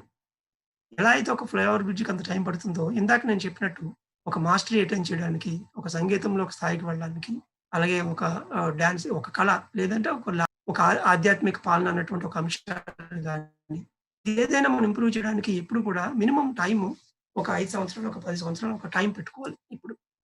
కాబట్టి ఈ మధ్య మధ్యలో ఈ టైం ఎందుకంటే చూడండి ఇప్పుడు బ్రిడ్జ్ కట్టేటప్పుడు ఒక్కొక్కసారి అవి 6, 7 నెలలు దాని మీద పనే జరగదు. మేబీ అదొక ఎలక్షన్స్ రావచ్చు. లేకపోతే దాని మీద ఎవరో ఒకరు ఒక కోర్ట్‌లో కేసేస్తారు. ఏదో ప్రాబ్లమ్ 2 నెలల్లో ఆగిపోతాయి. మనం అనుకుంటాం అరే! ఇది ఆగిపోయింది అలాగా అని చెప్పేసని. కానీ అది ఆగిపోతుందా? మళ్ళా కొద్ది రోజుల్లో ఏదో రకంగా దాన్ని క్లియర్ కొద్ది రోజులకు అనుకున్నట్టుగా దాన్ని కంప్లీట్ చేయడం మనం చూస్తాం. అలాగే ఒక 5 ఇయర్స్, 10 ఇయర్స్ పీరియడ్ మనం తీసుకున్నప్పుడు ఒక్కొక్కసారి ఇంట్లో జరిగేటువంటి పెద్ద పెద్ద కార్యక్రమాల వల్ల ఒక పెద్ద పెద్ద ఇన్సిడెంట్స్ ఏమైనా జరగొచ్చు అనుకోకుండా జరిగినప్పుడు ఒక 3 నెలలు, 6 నెలలు ఆగిపోద్దది. సాధారణంగా చాలా మంది ఏం చేస్తారంటే, అరే! ఇది నాకు సూట్ అవ్వదు కావాలా, ఇది ఆగిపోయింది. ఇది నాకు ఇంక పనికిరాదని చెప్పేసి దాన్ని వదిలేసి మళ్ళీ ఇంకో దానికెళ్ళడానికి ట్రై చేస్తారు. No never. ఒకసారి నువ్వు మొదలుపెట్టిన తర్వాత, ఆ బ్రిడ్జ్‌ని నువ్వు ఐడెంటిఫై చేసిన తర్వాత, దాన్ని కనీస స్థాయిలో వాడడానికి పూర్తి చేసేంత వరకు మధ్య మధ్యలో మేజర్ గ్యాప్స్ వచ్చినా కూడా మళ్ళా ఎక్కడ ఆపుతామో మళ్ళా అక్కడ మొదలుపెట్టడమే. ఇది చాలా చాలా ఇంపార్టెంట్. కాబట్టి మనం ఒక 5 ఇయర్స్ పెట్టుకున్నామంటే, ఒక 10 ఇయర్స్ పెట్టుకున్నామంటే, ఆ 5 ఇయర్స్, 10 ఇయర్స్ పర్సిస్టెంట్‌గా మళ్ళా దాని మీద పని చేస్తూ ఉండవలసిందే. అప్పుడు ఈ సమయం అని ఏదైతే మనం సమయమే సాధన అని చెప్పి మనం ఏదైతే ఒక గొప్ప పిరమిడ్ జ్ఞానరత్నం తెలుసుకున్నామో, దాన్ని 100కి 100 పాళ్ళు ఈ గోల్‌కి తగ్గట్టుగా మనం విలువనిచ్చినట్టు లెక్క. చాలా సందర్భాల్లో ఈ గ్రాఫ్‌లో చూసుకుంటే గనక ఇక్కడ గోల్ ఉంటుంది. ఇక్కడ మొదలుపెడతారు. ఇలా ఎళ్తారు. ఒక అడ్డంకొస్తుంది. టక్కన ఇది కరెక్ట్ కాదు కదా అనుకో మళ్ళా కిందకి పడిపోయి మళ్ళా కొత్తది మొదలుపెడతారు. మళ్ళా అక్కడి వరకెళ్తారు మళ్ళా. సో, నంబర్ ఆఫ్ స్పైక్స్ అన్నీ ఎగురుతున్నాయి. కానీ ఇవెప్పుడు కూడా గోల్ రీచ్ అవ్వవు. దానివల్ల ఎప్పటికి మనం గోల్‌ని కంప్లీట్ చేయలేం. కాబట్టి టైమ్ గ్రాఫ్ మనం ఒకటి పెట్టుకున్నప్పుడు ఈ ఓవరాల్ టైమ్ పీరియడ్ అంతా మధ్యలో ఆ ప్లాట్యూ ఆగినా కూడా తిరిగి మళ్ళీ అక్కడి నుంచి 3 నెలల తర్వాత, 6 నెలల తర్వాత మళ్ళా మొదలుపెట్టాలి. ఏం కొంపలంటిపోయేది ఏం లేదు. సో, ప్రయత్నమే ఎప్పుడు కూడా. ప్రయత్నిస్తే ఖచ్చితంగా అవుతుంది. అసాధ్యమైనది ఏదీ లేదు అన్న మూల ఆధ్యాత్మిక సూత్రం మనందరికీ తెలిసిందే. ప్రతి ఒక్క దానికి కొంత టైం ఉంటుంది. సో, కాబట్టి బ్రిడ్జ్ కాన్సెప్ట్‌లో ఆ 5 ఇయర్స్‌కి, 10 ఇయర్స్ వరకు పర్సిస్టెంట్‌గా ఆ గోల్‌ని మనం రాసి పెట్టుకొని, ఆ 10 సంవత్సరాలు పూర్తయ్యేంత వరకు వెయిట్ చేయవలసిందే ఖచ్చితంగా. అది మొట్టమొదటి సమయం విషయంలో ఖచ్చితంగా నిర్దిష్టంగా ఉండడం. మధ్యలో మేజర్ గ్యాప్స్ వచ్చినా తిరిగి మళ్ళా అక్కడి నుంచి దాన్ని మొదలుపెట్టడానికి ఇప్పుడు సంసిద్ధంగా ఉండాలి. రెండవది ఆల్టర్‌నేట్ రూట్ అని చెప్పానిప్పుడు.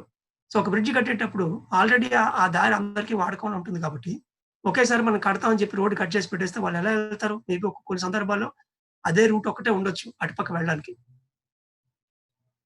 పక్కనే ప్యారలెల్‌గా ఇంకొక రూట్ ఉంటే కొద్ది రోజులకి అందరూ తెలిసి దాన్ని పక్కదారి తీసుకుంటారు. కానీ అదే రూట్ అయినా అనుకున్నప్పుడు ఖచ్చితంగా మనం దానికి ప్యారలెల్ రూట్ ఏర్పాటు చేయాల్సిందే. ఈ ప్యారలెల్ రూటు ముందు చెప్పినట్టుగా అంత టిక్ టాక్‌గా సూపర్‌గా ఉండక్కర్లేదు. ఎగుడు దిగుడు ఉండి ఏదో ఒక్కొక్కసారి చాలా ఇబ్బందులుగా ఉంటాయి అది. బురద గాట్లకి, మట్టికి మనం దిగబడిపోతూ ఉంటాయి. అయినా సరే ఏదో రకంగా ఎళ్ళిపోతాం. తిట్టుకున్నా గాని ఓకే. మంచి బ్రిడ్జ్ తయారవుతుంది కదా! అని దాన్ని చూసి మొత్తానికెళ్ళిపోతాం. సో, ఇక్కడ చాలా ఇంపార్టెంట్ పాయింట్ ఏంటంటే ముఖ్యంగా ప్రౌఢ మాస్టర్స్‌కి అందులోని సీనియర్ మాస్టర్స్‌కి ఒక్క క్షణం తీరిగుండదు. తెల్లవారి నుంచి రాత్రి దాకా సూపర్ బిజీ అందరూ కూడా. సో, ఇటువంటి సందర్భాల్లో నువ్వు ఒక సంగీతం క్లాసో, ఒక లాంగ్వేజ్ క్లాసో, లేకపోతే ఒక శ్లోకాలు నేర్చుకోవడానికో, ఒక ఆధ్యాత్మిక పాలన అంశాల కోసం ఒక మంచి పుస్తకాన్ని లీడర్‌షిప్ విజ్డమ్ ఇట్లాంటి బుక్స్ చదవడము, కార్పొరేట్ చాణక్య అద్భుతమైన పుస్తకాలు ఒక 7, 8 ఉన్నాయి. ఆ డాగ్స్ ఎక్స్‌పీరియన్స్ వచ్చేవాళ్ళకి. నీకు ఏం చేయాలో తెలుసు. కానీ చేయడానికి నువ్వు ఒక గంట టైం పెట్టుకున్నావు. ఎక్కువ అక్కర్లేదు. రోజులో ఒక గంట పెట్టావు దానికి. సో, ఈ గంట కరెక్ట్‌గా నువ్వు పెట్టినప్పుడు, ఆ సమయంలోనే నువ్వు నీ కొడుకులకో, లేకపోతే నీ భర్తకో, అత్తమామలకో, నీ బిజినెస్‌కో, దేనికో దానికి నువ్వు అవసరం అవుతావు. అవసరం అవ్వంగానే నువ్వు అవసరం అవ్వడం ఏం చేస్తారు? వాళ్ళు ఇమ్మీడియేట్‌గా నీకు ఈ వయసులో ఇది అవసరమా? ఇప్పుడు నువ్వు చేయడం? నువ్వు సంగీతం నేర్చుకోకపోతే ఇప్పుడేం కొంపలు ఆగిపోతున్నాయి. నువ్వు ముందు రా బయటకి అని చెప్పేసని వాళ్ళు గట్టిగా పిలవచ్చు నిన్ను వెంటనే. లేదంటే కొడుకొచ్చి నీ మీద పడుతూ ఉంటాడు. సో, ఇలాగా ఆల్రెడీ మనం ఒక లైఫ్‌లో ఇన్వాల్వ్ అయిపోయి ఉన్నాం కాబట్టి, ఆ దారంతా మనం వాడున్నాం కాబట్టి, ఆ గంటలోని లేదా ఆ 2 గంటల్లో వాళ్ళు గడికి మన మీద పడి మనకు డిస్టర్బ్ చేస్తారు. సో, అందువల్ల వాళ్ళకి ఖచ్చితంగా ఆ 1 అవర్ లేదా ఆ 2 అవర్స్‌లో ఒక ఆల్టర్‌నేట్ రూట్ క్రియేట్ చేయాలి. ఇగో ఈ టైంలో నీకు ఆకలేస్తే అన్నయ్య దగ్గరికెళ్ళు, లేదా నాన్న దగ్గరికెళ్ళు. లేదా ఈ టైంలో నీకు ఆకలేస్తే అమ్మమ్మ దగ్గరికెళ్ళు, అమ్మమ్మ నీకు పెడతది. అని ఎవరైతే మన మీద ఆధారపడుతున్నారో, లేదా మనకు అంగట్లో దుకాణంలో ఉంటే ఆ గంట, గంటన్నర భార్యనో లేకపోతే తమ్ముడినో ఎవరో ఒకరిని నమ్మకస్తులు ఒకరిని నువ్వు కూర్చోబెట్టి, నువ్వు ఆ గంట ఎక్కడికైనా వెళ్లి అది నేర్చుకొని రావాలి. సో, ఈ ఆల్టర్‌నేట్ రూట్ క్రియేట్ చేయడం చాలా మంది చేయరు. దీనివల్ల ఏమవుద్దంటే, ఒక 2 నెలలు, 3 నెలలు ఉత్సాహంగా ఎళ్ళేటప్పటికి కరెక్ట్‌గా గంట, గంటన్నర ఈ అత్తగారికో, కోడలికో, భర్తకో, పిల్లలకో లేదా బిజినెస్‌లోనో అవసరమయ్యి గడికి డిస్టర్బెన్స్ వచ్చేటప్పటికి వాళ్ళు తిట్టడం మొదలుపెడతారు. దాంతో మనకేంటంటే, ఈ ఒక పక్క పొడుస్తూ ఉంటే ఇంకే రకంగా మనం ముందుకెళ్ళగలం. దాంతో మేబీ ఇది నాకు కరెక్ట్ కాదేమో, ఈళ్ళెవరు కోఆపరేట్ చేయట్లేదు అని చెప్పి అక్కడ మళ్ళా దాన్ని ఆపేసే పరిస్థితికి ఆటోమేటిక్‌గా వస్తుంది. కాబట్టి ఈ సైడ్ నుంచి ఈ బాణాలేవి మన మీద పడకుండా ప్రొటెక్ట్ చేయడానికి ఒక మంచి సమయంలో వాళ్ళని కూర్చోబెట్టి మూడ్ బాగున్నప్పుడు, ఇగో నేను ఇది ఇలా డెవలప్ చేద్దాం అనుకుంటున్నాను. దీనివల్ల నాకు ఈ రకంగా ఉపయోగాలున్నాయి. ఇది మొత్తం కుటుంబానికి కూడా ఉపయోగపడుతుంది. కొద్దిగా నాకు ఇగో ఈ 6 నెలలు, ఈ సంవత్సరం నాకు కోఆపరేట్ చేస్తే ఇది ఆటోమేటిక్‌గా నేను పూర్తి చేసుకుంటాను. అని చెప్పి వాళ్ళ దగ్గర నుంచి కోఆపరేట్ తీసుకొని, ఒక గురుముఖతహగా తీసుకునే లెసన్స్ ముఖ్యంగా చాలా ఇంపార్టెంట్. దానికి మనం ఒక ఫిక్స్డ్ టైమ్ కాబట్టి, ఆ ఫిక్స్డ్ టైమ్‌కి ఒక ఆల్టర్‌నేట్‌ని మనం అరేంజ్ చేసుకోవాలి. మనం ప్రాక్టీస్ చేసుకునేవి, మనంతలో మనం చేసుకునేవి వేరు వేరు సందర్భాల్లో మనకి ఖాళీ టైమ్‌లో అర్ధరాత్రి పూట ఎప్పుడో దొరుకుతాయి. అది వినడానికి, ప్రాక్టీస్ చేయడానికి. అప్పుడు మనం హ్యాపీగా చేసుకోవచ్చు. మనం ఓన్‌గా చేసుకునే వాటిలకి ఒక నిమిషం అలా ఆపినా ఆపెళ్ళొచ్చు. కానీ మనం ఒక లెసన్ లాగా తీసుకుంటున్నప్పుడు మనం ఆపేసి వెళ్ళలేం గదా! సో, ఖచ్చితంగా అక్కడ మనం ఒక ఆల్టర్‌నేట్ రూట్ అనేది ఖచ్చితంగా వేసుకోవాలి. సో, మొట్టమొదటి సమయాన్ని ఫిక్స్ చేయడం మొదటిదైతే, రెండోదేంటంటే, మనం నేర్చుకుంటున్నటువంటి ఆ విషయానికి సంబంధించిన ఆ గంటలకి ఒక ఆల్టర్‌నేట్ రూట్ అంటే మనం ఏవేవైతే పనులకి ఒక చావు, పుట్టుక లాంటి పెద్ద విషయాలు గాకుండా, రోజువారీగా మనం చేసేటువంటి పనులకి మనం లేకపోయినా గాని జరిగేటట్టు, మనం ఉంటే చేసేంతలా చేయకపోవచ్చు. కానీ అట్‌లీస్ట్ పని జరిగేటట్టుగా ఎవరో ఒకరు అక్కడ అటెండ్ అయితే చాలు. దానికన్నీ మనం రెడీ చేసేసి, ఎవరో ఒకరికి అప్పజెప్పి, మనం వెళ్లి మన పొజిషన్‌లో మనం లెర్నింగ్ పొజిషన్‌లో కూర్చోవాలి. సో, ఈ ఆల్టర్‌నేట్ రూట్ క్రియేట్ చేసినప్పుడు ఏమవుద్దంటే, అది అట్‌లీస్ట్ ఆ 6 మంత్స్, 1 ఇయర్ మన మీదకి రాకుండా ఆ సెకండ్ పర్సన్ ఎవరో ఒకరు ఆటోమేటిక్‌గా దాన్ని రెస్పాన్సిబిలిటీ తీసుకుంటారు. దీనివల్ల ఇంకొక గ్రేట్ అడ్వాంటేజ్ కూడా ఏంటంటే, నేను లేకపోతే జరగదు, నా వల్లే అవుతుంది, వీళ్ళకి నేనే ఉండాలి అన్నటువంటి ఏదైతే ఉందో అట్‌లీస్ట్ ఒక గంట, 2 గంటలైనా కలుగుతది. నిజానికి మనం లేకపోతే ఏం జరగదు అనుకుంటాం గానీ, మనం లేకపోయినా ప్రపంచం అంతా హ్యాపీగా నడుస్తది. ఇప్పుడు కరోనా వచ్చి కొన్ని కోట్ల మంది పోయారు. ప్రపంచం అయిపోయిందా? ప్రపంచం వెళ్ళిపోతూనే ఉంది. కాబట్టి ఆ 24 గంటల్లో ఈ ట్రైన్ ఏదైతే ఉందో దాన్ని ఒక గంట మనం ఆపుతాం. ఈ గంట ఆ ట్రైన్‌ని ఆపడం వల్ల అట్‌లీస్ట్ రీప్లేస్‌మెంట్ ఇవ్వడం వల్ల వేరే వాళ్ళకి కూడా మనం ఎంత కష్టపడుతున్నామో వాళ్ళకి అర్థమవుద్ది. ఆ గంట వాడు భరిస్తాడు గదా! మన చక్రాన్ని, మన కుర్చీని. మనం ఎంత కష్టపడుతున్నామో వాడికి అర్థమవుతుంది. ఆ గంట ఆపడం వల్ల మనలో ఉన్న ఇగో కొంత క్లియర్ అవుతది. కంటిన్యూయస్ లెర్నింగ్ యాటిట్యూడ్‌లో ఉండడం వల్ల, నేర్చుకునే తత్వంతో ఉండడం వల్ల, మనం ఆ సోల్ తాలూకా ఆ స్టాగ్నేషన్ ఏదైతే ఉందో దాన్ని కొంత మనం బ్రేక్ చేసింది. There are so many advantages. మైన్యూట్‌గా మనకు తెలియకపోవచ్చు గానీ, అందులో ఎన్నో లెసన్స్ వర్క్ డెలిగేషన్ ఒక పక్క జరుగుతది. ఇంపార్టెన్స్ అవతల వాళ్ళకి అర్థమవుతది. మనం కొద్దిగా ఇగో నుంచి కిందకి దిగుతాము. లెర్నింగ్ యాక్టివిటీలో ఉంటాం. ఇవన్నీ ఉన్నాయి దాంట్లో. ఆ వర్క్ డెలిగేషన్‌లో. కాబట్టి ఈ రెండవ సూత్రంలో ఏంటంటే, ఆ పారలెల్ రూట్ అనే దాన్ని మనం క్రియేట్ చేయాలి. ఇప్పుడు ఒక బ్రిడ్జ్ తాలూకా విలువ తెలియాలి అంటే, ఈ బ్రిడ్జ్ పక్కన ఉన్న ఆల్టర్‌నేట్ రూట్ ఆ గతకలతోని, మట్టితోని, వాటర్‌లోంచి దిగి గబుక్కున వర్షం వచ్చేస్తే అది మళ్ళా మునిగిపోద్ది. కొద్దిసేపు ఆగాలక్కడ. అప్పుడు బ్రిడ్జ్ వాల్యూ తెలీదు కదా ఎవరికిని. ఒక బ్రిడ్జ్ కట్టామంటే బ్రిడ్జ్ వాల్యూ ఎప్పుడు తెలుస్తది? ఆ బ్రిడ్జ్ లేకపోతే ఎన్ని పాటలు పడారో ఆ పాటలన్నీ పడితేనే వాళ్ళకి బ్రిడ్జ్ వాల్యూ తెలుస్తది. సో, మీరు ఒక గొప్ప గ్రేట్ మాస్టరీ ఎట్లైనా చేసిన తర్వాత, ఆ మాస్టరీ తాలూకా విలువ అందరికి అర్థం అవ్వాలంటే, అది లేకపోతే ఎలా ఉన్నామో చూడాలి వాళ్ళందరూ కూడా. అదే ఆ పక్క రోడ్ అంటే గనక. సో, కాబట్టి దాని గురించి మనం వర్క్‌ని వేరే వాళ్ళకి ఆ గంట, 2 గంటలు అటాచ్ చేయడం అనేది ఖచ్చితంగా నేర్చుకోవాలి. దానికి కూడా వేరే వాళ్ళు సహకరించాలి. అది కూడా ఇంపార్టెంట్. ఆ బ్రిడ్జ్ కడుతున్నప్పుడు నువ్వు ఈ పక్క దారిలో వెళ్ళకుండా నాకు ఆ బ్రిడ్జే కావాలని కూర్చుంటే ఎవరేం చేయలేరు. అది మూర్ఖత్వంగా ఉంటది. కాబట్టి భర్తకి, భార్యకి, పిల్లలకి, తల్లిదండ్రులు, అత్తమామలు అందరూ కూడా ముఖ్యంగా స్పిరిచ్యువల్ మాస్టర్స్, పిరమిడ్ మాస్టర్స్ పక్కవాడు ఒకటి అడిగినప్పుడు వీడెందుకు అడుగుతున్నాడు? దేని నుంచి అని మనం అర్థం చేసుకొని, వాడికి సహకరించేలాగా ఆ గంట, గడియ మనం వాళ్ళకి సహకరిస్తే మనం కూడా ఆ పెద్ద బ్రిడ్జ్ యొక్క నిర్మాణంలో మనం భాగస్వాములవుతాం. నిజానికి ఇప్పుడు ఈ సర్జికల్ ప్రాబ్లమ్ ఉన్నప్పుడు ఇంట్లో ఒకరికి సపోజ్ సర్జికల్ ప్రాబ్లమ్ ఉంది. లేదా ఒక రిలేషన్‌షిప్ ప్రాబ్లమ్ ఉంది. దానివల్ల సఫర్ అవుతున్నాడు ఒక్కడే సఫర్ అవ్వడు. ఇప్పుడు గైనిక్ కంప్లెయింట్ ఉండి ట్యూమర్స్ ఉన్నాయనుకోండి. ఆ ట్యూమర్ తగ్గకపోతే నెలకు 3 రోజులు వాళ్ళు పడుకుంటారు పెయిన్‌తోని. మరి ఆ 3 రోజులు కూడా ఇంట్లో వాళ్ళందరూ మరి చచ్చినట్టు పని చేయాల్సొస్తుంది కదా! నువ్వింకా అది ఆ సమస్య తగ్గేంత వరకు నువ్వు వాళ్ళకి సహకరించుకుంటూ ఇబ్బంది పడే బదులు, రోజు ఒక గంట వాళ్ళేదైనా దానికి సంబంధించి ఒక బ్రిడ్జ్ నిర్మిస్తే దానికి సహకరిస్తే అయిపోయింది. వాళ్ళు హ్యాపీ. మనం గూడా హ్యాపీ. కాబట్టి ఇప్పుడు మనం మాట్లాడుతున్నటువంటి బ్రిడ్జెస్ ఎవరైతే దాన్ని నిర్మించడానికి తలపెట్టారో వాళ్ళకొక్కళ్ళకే సమస్య కాదు నిజానికి. వాళ్ళకి సహకరించడానికి ఉన్నటువంటి వాళ్ళందరికీ అది ఒక రకంగా సమస్యే. ఆ రిలేషన్‌షిప్ ప్రాబ్లమ్ లేకపోతే సర్జికల్ ప్రాబ్లమ్. కాబట్టి కొద్దో గొప్పో ఎన్నాయన్స్ అయిన ఇబ్బందన్నా ఉంటది కనీసం. సో, ఆ ఇబ్బందితో మనం అరే! నేను ఇబ్బందులతో ఉన్నాను అనుకునే బదులు, ఒక మంచి పనికి, ఒక మంచి ప్రయత్నానికి దాన్ని సమూలంగా నాశనం చేయడానికి ఒక ఆధ్యాత్మిక విషయాలు లేదా సంగీతం విషయాలతో వాళ్ళు కష్టపడుతున్నప్పుడు వాళ్ళకి సహకరించే విధంగా మనం తయారైతే అప్పుడు సరైనటువంటి తోటి సమకాలికులుగా మనం గుర్తింపు పడతాం. అది ఈ రెండో విషయం. తర్వాత మూడోదేంటంటే ఆహ్, క్వాలిటీ చేంజెస్. అంటే ఇప్పుడు నేను చెప్పాను గదా! ఈ పంచ భూతాల్లో మొట్టమొదటి ఎర్త్ ఎలిమెంట్‌లో భూమి తత్వంలో మనం పనిచేసేటప్పుడు కష్టపడే గుణం అనేది ఉండాలి బాగా. ప్లస్ ఒక నిర్దిష్టమైనటువంటి ఆ గ్రౌండింగ్‌తో ఒక నిర్దిష్టమైన మోసలో మనం వెళ్తాం భూమి తత్వంలో. ఆ మోస అనేది ఎర్త్ ఎలిమెంట్‌కి వర్తిస్తది ఎప్పుడు గూడా. ఎందుకంటే ఒక మోస తయారు చేసామంటే విఘ్నేశ్వరి తాలూకది. ఏస్తే ఎలా ఉందో అలా దిగిపోద్దంతే అచ్చు. సో, అందువల్ల ఏంటంటే ఈ ఎర్త్ ఎలిమెంట్ అనేది భయం లేకుండా ఉండడం, స్టెబిలిటీ అనే కాంపోనెంట్, అదేవిధంగా ఒక మోస తత్వంలో ఎలా చేస్తే అలాగే అదే రూట్‌లో ఎళ్ళిపోవడం అన్నమాట. ఇంక అందులో ఏమి మెలికలుండవు ఎక్కడ కూడా. వాటర్ ఎలిమెంట్‌కొచ్చేటప్పటికి జలతత్వంలో ఏమవుతుందంటే ఫ్లెక్సిబిలిటీ ఉంటుంది. అంటే సమయాన్ని బట్టి, సందర్భాన్ని బట్టి, వ్యక్తిని బట్టి టక మనం మార్చేస్తాం. తెర ముందు, తెర వెనక, పై వాళ్ళకి, కింద వాళ్ళకి. ఓకే. గురువనుకోండి మనం తల వంచుకొని ఉండాలి. కింద వాళ్ళనుకోండి కాన్ఫిడెంట్‌గా తలెత్తి నువ్వు ధైర్యంగా వాళ్ళకి జెప్పాలి. అప్పుడే వాడికి మన మీద నమ్మకం కుదురుతది. సో, ఈ తల మారిపోద్ది. సిట్యుయేషన్ బట్టి, సందర్భాన్ని బట్టి మారిపోతూ ఉంటదన్నమాట. సో, ఆ ఫ్లెక్సిబిలిటీ అనేది జలతత్వానికి సంబంధించింది. సో, జలతత్వంలో గోల్స్‌ని మనం చేసేటప్పుడు ఒకలాగా మనం బిహేవ్ చేస్తాం. తర్వాత ఫైర్ ఎలిమెంట్ అగ్నితత్వం. ఫైర్ ఎలిమెంట్‌లో ఏమవుద్దంటే మనకున్నటువంటి పవర్‌ని మనం వినియోగిస్తాం అక్కడ. కాబట్టి చచ్చి చెడి ఎవడు ఎన్నేమనుకున్నా గాని పని పూర్తి చేద్దాం అనుకుంటాం. పూర్తి చేస్తాం కూడా. తర్వాత అది ఉపయోగపడినివ్వండి, ఖర్చు ఎక్కువ అవ్వనివ్వండి మనకనవసరం. మనం చేద్దాం అనుకున్నాం, ప్రూవ్ చేసుకుంటాం అంతే. అది ఫైర్ ఎలిమెంట్ అంటే. ఒక ఫైర్‌తో వెళ్తాడనమాట వాడు. వాడి శక్తిని కూడా వాడతాడు అక్కడ ఖచ్చితంగా. సంకల్ప శక్తితో చేస్తాం. విండ్ ఎలిమెంట్‌లో ఏమవుద్దంటే ఒక గాలి కలిసి రావడం. గాలి ఎప్పుడు రమ్మంటే అప్పుడు రాదు కదా! అదొచ్చినప్పుడే మనం తూర్పార బట్టి వడ్లు మనం సెపరేట్ జేసుకోవాలి. అలాగా మనం గనక కొద్దిగా వెయిట్ చేయగలిగితే, అంటే ఒకసారి మన శక్తి ప్రూవ్ చేసుకున్న తర్వాత, మనకెలా అనిపిస్తదంటే, ఇంత శక్తి ఖర్చు పెట్టి దీన్ని చేయడం అవసరమా? తీరా చేసిన తర్వాత అక్కడ 10 మంది కూడా దాన్ని వాడలేదు. 4 రోజులు ఆగితే పోయేదేమో. రియల్‌గా అందరికి అనిపించినప్పుడు చేస్తే బావుండేది అన్నటువంటి జ్ఞానం తర్వాత కలుగుతదనమాట. అది విండ్ ఎలిమెంట్. సో, ఈ విండ్ ఎలిమెంట్‌లో చేసేటప్పుడు ఏమవుద్దంటే, సాధారణంగా మీకు అనుభవాల్లో ఈ కారులో టైర్‌లకి కాలిపోవడం గాని, లేకపోతే గాలికి సంబంధించిన ఎలాంటి ఎక్స్‌పీరియన్స్ అయినా ఇంట్లో లేదా బెలూన్స్ ఎక్స్‌పీరియన్సెస్ గాని, నోట్లో ఎగిరిపోవడం గాని, ఓకే. పక్షులు గాని, ఎందుకంటే గాలికి సంబంధించిందే పక్షులంటే వింగ్స్.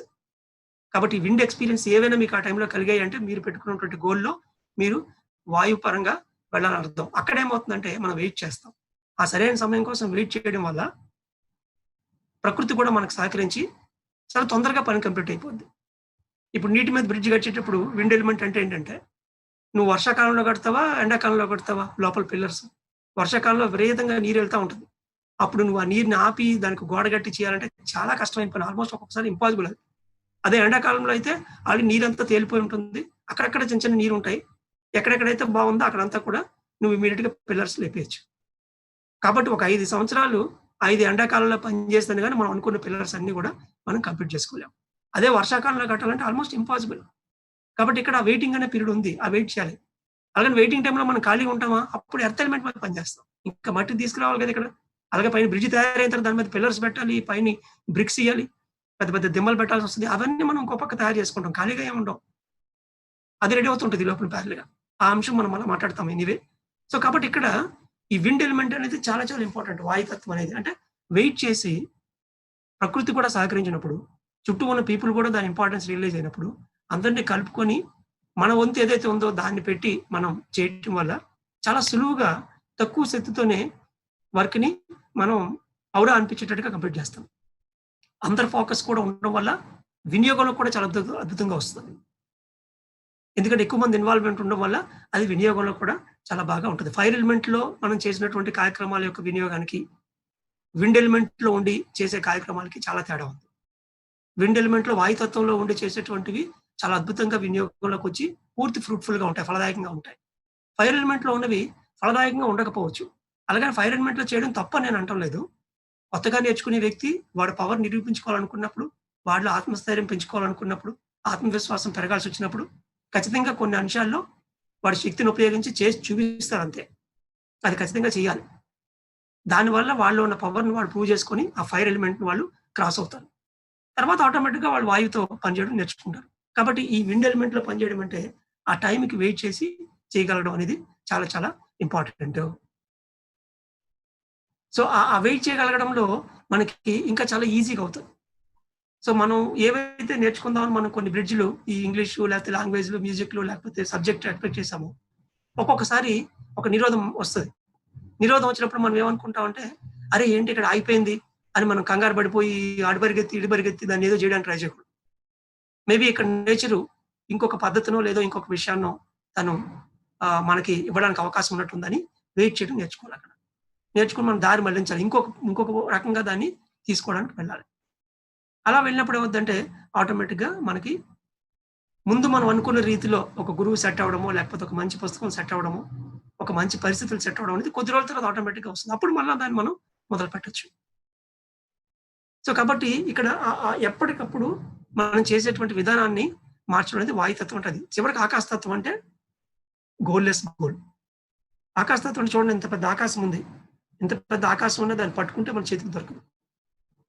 సో, ఇంత పెద్ద ఆకాశం మనం పట్టుకున్నా కూడా చేతికి దొరకకుండా ఏదైతే ఉందో, అదే విధంగా మనం ఎంత పెద్ద గోల్ పెట్టుకున్నప్పటికీ ఒక 5 ఇయర్స్‌కి, 10 ఇయర్స్‌కి చేద్దామని ఒక చాలా పెద్ద గోలే పెట్టుకున్నాం. కానీ ఆ గోలు కొన్ని సందర్భాల్లో ఏమైపోతుందంటే, అక్కడ మీకసలు గోలే కనపడదు. అంటే చుట్టుపక్కల ఉన్న పీపులు అన్నీ గూడా ఇంక పరిస్థితులన్నీ ఇంక ఎలా క్లోజ్ అయిపోతాయంటే, ఇంక ఇది ఇంపాసిబుల్ అవ్వదు అన్న పరిస్థితులెళ్తాయి. అలాంటి సందర్భాల్లో కూడా లోపల మన సంకల్పంలో గాని, ఎవరైతే దీన్ని సపోర్ట్ చేస్తారో వాళ్ళ దగ్గర గాని కనీసం మాటల్లోనన్నా దాన్ని మనం ఇంకా నిర్దిష్టంగా పలికేంత ఆత్మస్థైర్యాన్ని మన దగ్గర కలిగుండాలి. ఎందుకంటే ఆకాశతత్వం అంటే అదే గోల్లెస్ గోల్ అంటే ఎంత పెద్ద గోల్ పెట్టామో ఇంకొక స్టేట్‌కొచ్చేటప్పటికి ఇంక నాకింక అవసరమా ఇది అన్నటువంటి ఒక విరక్తిలోకి వెళ్ళిపోతాం. ఒక జీరో స్టేట్‌కెళ్తాం. ఆ జీరో స్టేట్‌లో ఏంటంటే గోల్లెస్ గోల్‌లా ఉండడం. పత్రి సార్ చెప్పారు మొదట్లో. మన గోల్స్ ఎప్పుడు కూడా ఎలా అంటే ఒక నీటి మీద రాతలా ఉండాలంటారు. నీటి మీద రాయాలి. రాస్తున్నప్పుడు మనకు తెలుస్తాయి. నువ్వు చెయ్యి తీయంగానే ఆటోమేటిక్ నీరు మళ్ళా మామూలుగా వచ్చి మామూలుగా అయిపోతది. ఏమీ కనపడదక్కడ. సో, నీకు కనిపిస్తుంటది ఎప్పుడు గోల్. ఎంత పెద్దదో అంత పెద్దది నీకు కనపడాలి. చుట్టుపక్కల పరిస్థితులన్నీ చాలా విరుద్ధంగా అయిపోయాయనుకోండి, వాళ్ళెవరికీ కనపడొచ్చు. "అరే! నువ్వింత చేద్దాం అనుకున్నావు. నువ్విలా అయిపోయింది నీ పరిస్థితి ఇంట్లో. నువ్వింకిక్కడేం చేస్తావు?" అని బయట నుంచి చూసేవాళ్ళు అలా అంటారు. కానీ లోపల మాత్రం అసాధ్యమైనదేదీ లేదు. నా అవకాశం నాకు ఖచ్చితంగా వస్తుంది. నేను ఖచ్చితంగా చేసి తీరుతాను ఏదెలా ఉన్నా. అనే లోపల మాత్రం మనం మెయింటైన్ చేయాలి. కాబట్టి బ్రిడ్జ్ లెసన్స్‌లో ఈ 5 తత్వాలు వేరు వేరు సందర్భాల్లో మనకు ఖచ్చితంగా ఎదురవుతాయి. అవి ఎదురైనప్పుడు ఆ తత్వంలో ఉన్నటువంటి జ్ఞానం ఏదైతే ఉందో దాన్ని మనం గుర్తు తెచ్చుకొని, ఆ పరిస్థితుల్లో కూడా మన గోల్‌ని మన సంకల్పంలోనో, మన మాటల్లోనో, వ్రాతపూర్వకంగా మన విషయాల్లోనో దాన్ని స్టిల్ అలాగే మనం మెయింటైన్ చేస్తూ ఉండాలి. అలా చేసినప్పుడే ఆ థ్రెడ్ కట్ అయిపోకుండా ఆ కంటిన్యూటీ మెయింటైన్ అవుతది. ఆ దారాన్ని తెంపేయకూడదు మధ్యలో. కనీసం దారం లాగైనా సరే ఆ గోలు సంకల్పంలో కంటిన్యూ అవుతూ ఉండాలన్నమాట. అప్పుడే నువ్వు మొదటి నుంచి చివరి వరకు నువ్వు కంటిన్యూ అవుతున్నట్టు లెక్క. ప్రత్యేకించి నువ్వు కొద్ది రోజుల పాటు దాని మీద ఏ ఎఫర్ట్ పెట్టకపోవచ్చు. కానీ సంకల్పంలో అది క్యారీ అవ్వాలన్నమాట. అది ముఖ్యంగా ఈ ఆకాశ తత్వానికి సంబంధించినటువంటి ఒక పాయింట్. ఫర్ ఎగ్జాంపుల్ ఇప్పుడు ఆ బ్రిడ్జ్ కడుతున్నప్పుడు మొదటే కొద్దిగా డిస్టర్బెన్స్ క్రియేట్ అయింది. గవర్నమెంట్ మారిపోవచ్చు. గవర్నమెంట్ మారిపోయింది వీళ్ళకి ఇష్టం లేదు ఇలా ఆపేయొచ్చు అనుకుంటాం మనం. అవుతది కూడా ఒక 6 నెలల సంవత్సరం. ఈలోగా ఏదో వస్తది మళ్ళా దానికి. ఏదో ప్రెషర్ వచ్చి మళ్ళా మొదలవుద్ది. అలా మనం మొదలుపెట్టినటువంటి అంశాలు కూడా అవి ఏదో ఒక సమయంలో ఆగినా కూడా అక్కడ సంకల్ప రూపంలో ఉన్నా సరే ఆకాశతత్వం అన్నటువంటి ఒక తత్వాన్ని మనం దృష్టిలో పెట్టుకొని సంకల్పంలో దాన్ని మెయింటైన్ చేయాలి. ఈ 5 కూడా. ఎందుకంటే ఈ జలతత్వంలో చేసేటప్పుడు, వాయుతత్వంలో చేసేటప్పుడు చేంజెస్ సాధారణంగా ఎలా ఉంటాయంటే ఒక చిన్న ఉదాహరణలో మీకు చెప్తాను. ఇది చాలా ఇంపార్టెంట్ కూడా. ఫర్ ఎగ్జాంపుల్ మీరు ఇప్పుడు ఇంగ్లీష్ నేర్చుకుందాం అనుకున్నారు. మొట్టమొదట అందరూ ఏంటంటే ఏవో రెపిటెక్స్ బుక్ కొంటాము. తర్వాత ఒక గురువుని పెట్టుకుంటాం. గురువు ద్వారా నేర్చుకోవచ్చు. ఈ పుస్తకాలు చదివి పుస్తకాల నుంచి నేర్చుకోవచ్చు. తర్వాత ఇంగ్లీష్ మూవీస్ చూసి, మూవీస్ బాగా చూడడం వల్ల దాని నుంచి మనం నేర్చుకోవచ్చు. లేదా రేడియోలో మీరు ఇంగ్లీష్ న్యూస్‌ని అలా వింటూ ఉండొచ్చు. దాని ద్వారా నేర్చుకోవచ్చు. తర్వాత ఎవరైతే ఇంగ్లీష్ బాగా మాట్లాడడం వచ్చిన వాళ్ళో వాళ్ళతో రెగ్యులర్‌గా మనం మాట్లాడడం, ప్రాక్టీస్ చేయడం ద్వారా అలా మనం నేర్చుకునే అవకాశం ఉంది. ఇలా ఒక 5 రకాల పద్ధతులున్నాయి. సేమ్ ఇదే మీరు సంగీతాన్ని చూస్తే సంగీతం వినడం, సంగీతం ఒక గురువుని పెట్టుకొని నేర్చుకోవడం, లేదా ఆ పాటలు కంఠస్థ పెట్టడం, లేదా అటువంటి కన్సర్ట్స్ ఎక్కడైతే ఆ కన్సర్ట్స్‌కి అటెండ్ అవ్వడం. ఆ సంగీతం ప్రదర్శనకి. ఇలా ఎన్నో ఎన్నో ఒక 5 రకాల విధానాలుంటాయి. ఇవి ఇందులో ఏ రోజు ఎప్పుడు ఏది అవసరమైనా దాన్ని చేయడానికి మనం సిద్ధంగా ఉండడం.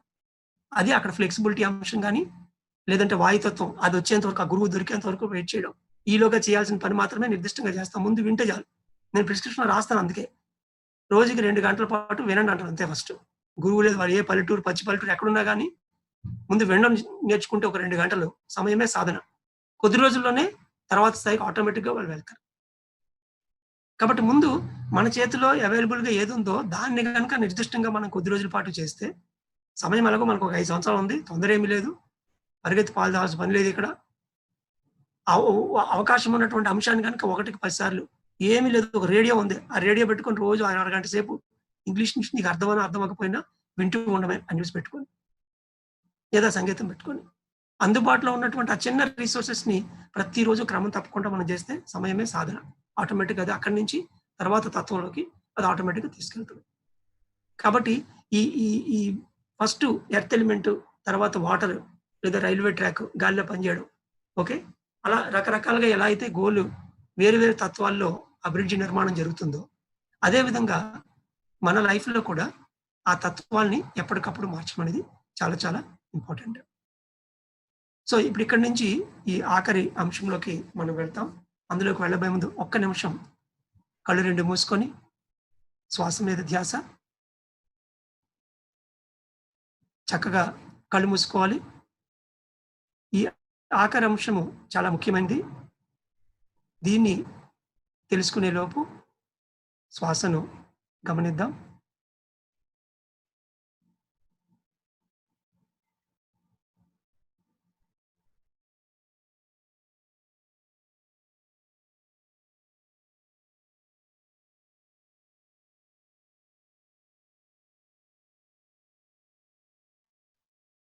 శ్వాసానుసంధానం మిత్రులారా, మన జీవితంలో ఎదురయ్యే అనేక ఒడిదుడుకులను,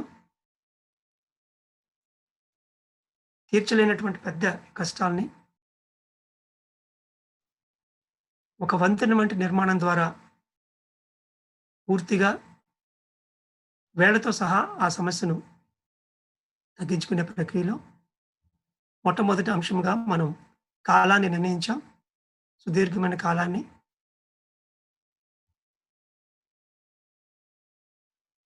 తదుపరి ఆల్టర్‌నేట్ రూట్ ప్రత్యామ్నాయ ఏర్పాట్లు చేసుకోవడం అన్న అంశాన్ని మనం అర్థం చేసుకున్నాం.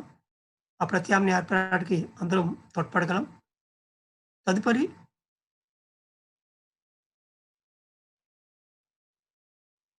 తత్వాల్ని అర్థం చేసుకున్నాం. భూమి తత్వం, జలతత్వం, అగ్నితత్వం, వాయుతత్వం మరియు ఆకాశతత్వం అన్నటువంటి తత్వాల్లో ఏది ఎప్పుడు ప్రదర్శించాల్సి వచ్చినా దాన్ని ప్రదర్శిస్తూ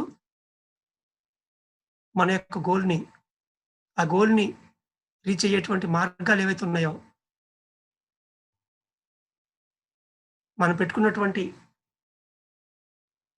ఆ టార్గెట్ రీచ్ అయ్యేటువంటి అంశాల్ని ఎప్పటికప్పుడు మార్పు చేసుకోవడంలో తత్వాన్ని బట్టి పనిచేయడం అన్న అంశాన్ని ఇక్కడ మనం అర్థం చేసుకున్నాం.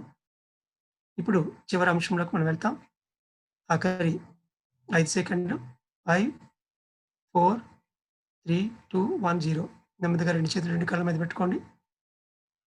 కళ్ళు తెరుద్దాం.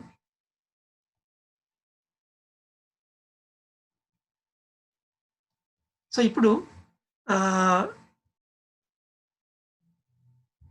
లైఫ్‌లో మనం అనుకున్నటువంటి పనులు ఒక లీనియర్‌గా జరుగుతున్నట్టు కనిపించినా సైమల్టేనియస్‌గా ఒకేసారి జరుగుతూ ఉంటాయి.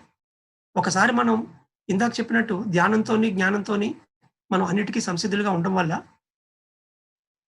థియరీ ప్రకారం సిద్ధాంతపరంగా చెప్తే ఒక లైన్‌లో ఉన్నట్టు కనిపించిన అంటే బ్రిడ్జ్ ముందు ఈ అప్పు ఎక్కించడం, తర్వాత పిల్లర్స్, తర్వాత బ్రిడ్జ్, తర్వాత మళ్ళా అవతల పక్క స్లోపు ఇలా ఒక చూడడానికి ఇలా నిలువుగా కనిపించింది. ఈ నిర్మాణం మొత్తం ఒకేసారి అన్నీ జరుగుతూ ఉంటాయి. అది సృష్టి యొక్క గొప్పతనం. ఇప్పుడు ఈరోజు నేను సంగీతం నేర్చుకున్నాను అనుకోండి. ముందు నా చేతిలో పని ఒక రేడియోనో లేకపోతే యూట్యూబ్ పెట్టుకొని ఆ పాటలు వింటూ ఉంటాను. అవి వింటున్నప్పుడు ఒక 2, 3 రోజులు విన్న వెంటనే నాలుగో రోజు నాకు గబుక్కున ఎవరో ఒకరు అక్కడ ఒక సంగీత ప్రదర్శన మంచిదవుతుందంట. అది వినడానికి రా అని చెప్తారు. నిజానికి ఆ గంట, గంటన్నర మనకు చాలా కుదురుతది గ్యారంటీగా. మనం ఏమనుకుంటామంటే, అరే! నేను ఈ గంటన్నర రోజు నేను వినాలనుకున్నాను లేదా రోజు నేను ప్రాక్టీస్ చేయాలనుకున్నాను. దానికి నేను ఎలా ఎళ్తానని చెప్పి దాన్ని వెంటనే మనం కట్ చేయడానికి ట్రై చేస్తాం. అది తప్పు. ఎందుకంటే సంగీతం నేర్చుకోవడానికి ఒక ప్రదర్శన వినడం అనేది ఒక భాగం. తర్వాత మనం ప్రాక్టీస్ చేయడం ఒక భాగం. వినడం ఒక భాగం. ఒక గురువు దగ్గర లెసన్ తెచ్చుకోవడం ఒక భాగం. అవి కంఠస్థ పెట్టడం కూర్చొని అదొక భాగం. కంఠస్థ పెట్టినవి ఒకటికి 10 సార్లు రాయడం అదొక భాగం. ఇలా ఇంచుమించు ఒక 5, 6 అంశాలున్నాయి. మనతో పాటు తోటి సమకాలీకులు ఎవరైనా పాడితే హాఫ్ అండ్ హాఫ్‌గా అవి వినడం కూడా చాలా ఇంపార్టెంట్. సో దట్ తప్పులు తెలుస్తాయి మనకి. ఇలా 6 అంశాలున్నప్పుడు ఈ 6 అంశాల్లో నేర్చుకోవడానికి మనం పూర్తిగా సంసిద్ధులుగా ఉండి నేచర్‌కి విడిచిపెట్టేసేయాలి. అప్పుడేమవుతుందంటే ఏ రోజుకి ఆ రోజు మనం పెట్టుకున్నటువంటి ఆ గంటే గావచ్చు, ఆ గంటన్నర గావచ్చు ఈ గంటన్నర మనం అనుకుంటాం రోజు సాయంత్రం పూట ఎవరు ఉండరు కాబట్టి మధ్యాహ్నం 3-5 టైంలో చేద్దాము అని. కానీ నిజానికి ఏమవుద్దంటే ఈ 3-5 టైంలోనే ప్రతిరోజు అవ్వాలని లేదు. ఎందుకంటే మనతో పాటు ఇంకా మన కుటుంబ సభ్యులు, సమాజం ఇదంతా ఉంది. మొదట్లో ప్రతిరోజు నిర్దిష్టంగా ఒక 40 డేస్ మీరు ఆ 3-5 పెట్టుకొని 3-5లోనే స్ట్రిక్ట్‌గా చేయడానికి ట్రై చేస్తారు. ఆ తర్వాత ఒకసారి మీకు ఆ సమయమే సాధన ఎప్పుడైతే ఫిక్స్ అయిపోతదో, ఒక 2 గంటలు మీకు ఏదో ఒక రకంగా సంగీత సాధన జరగాలి. అది ఏది చేస్తే మీకు బెస్టో నేచరే ప్రిపేర్ చేసుకొని, ఆ లెసన్‌ని ఏ రోజుకి ఆ రోజు మీకు అద్భుతంగా ఇస్తది. కానీ సడెన్‌గా మీకు ఒక ప్రదర్శన అటెండ్ అవ్వడానికి అవకాశం దొరుకుతుంది. మీ ఆయనే పిలవచ్చు. ఈరోజు అక్కడ సంగీత ప్రోగ్రామ్ ఉందంట విందాం వెళ్దాం అని పిలుస్తారు. పిలిచినప్పుడు అమ్మ నాకు 2 గంటలు నాకు క్లాస్ ఉంది. నేను ప్రాక్టీస్ చేయాలి. గురువు చెప్తారు. నేను ప్రాక్టీస్ చేయకపోతే నాకు అవ్వదని చెప్పేసి నేను రాను అన్నాను. ఎందుకంటే అది కూడా దీనికి సంబంధించిందే.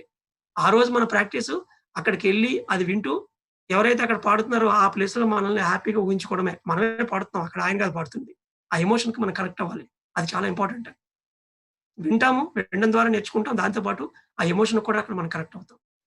ఆల్‌మోస్ట్ మనం నేర్చేసుకొని ఒక ప్రదర్శన ఇస్తున్నట్టు లెక్క. సో, ఈరోజు మనం మొదలుపెట్టాం.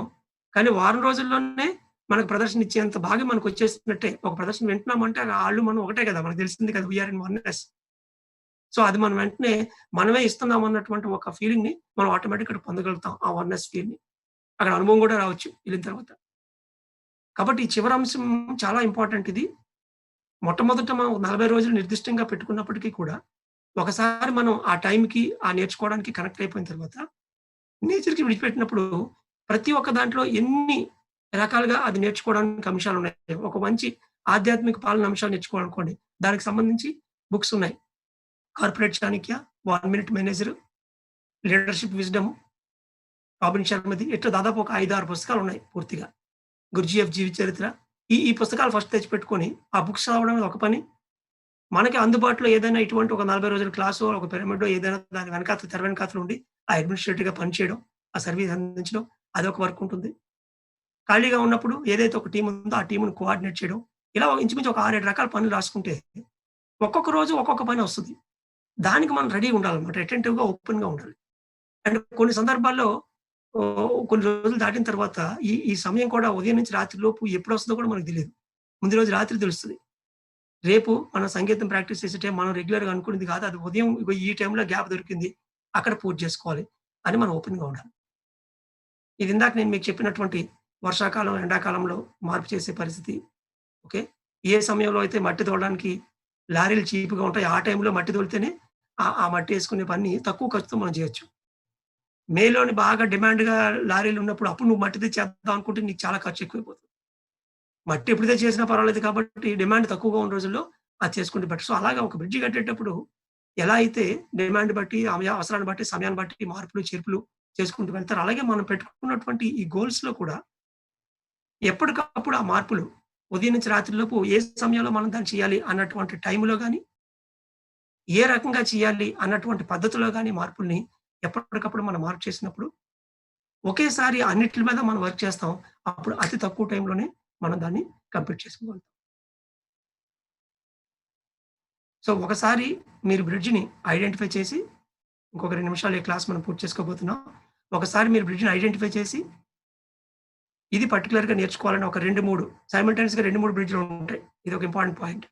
ఒక్కటే ఉండదు ఎప్పుడు కూడా గుర్తుపెట్టుకోండి. ఒక సిటీలో ఎలా అయితే వేరు వేరు చోట్ల బ్రిడ్జెస్ ఉంటాయో, అలా ఒక వ్యక్తికి ఒకేసారి వాళ్ళ జీవిత ధ్యేయాన్ని అనుసరించి భాషల్లో ఒక భాష ఉండొచ్చు, కళల్లో ఒక కళ ఉండొచ్చును. సబ్జెక్ట్స్‌లో ఏదో ఒకటి ఒక పర్టిక్యులర్ సబ్జెక్ట్ ఉంటది. ఇప్పుడు నేను చెప్పినటువంటి 3 కీలకమైన అంశాల్లో ఏదో 1 లేదా 2 ఉండొచ్చు కూడా.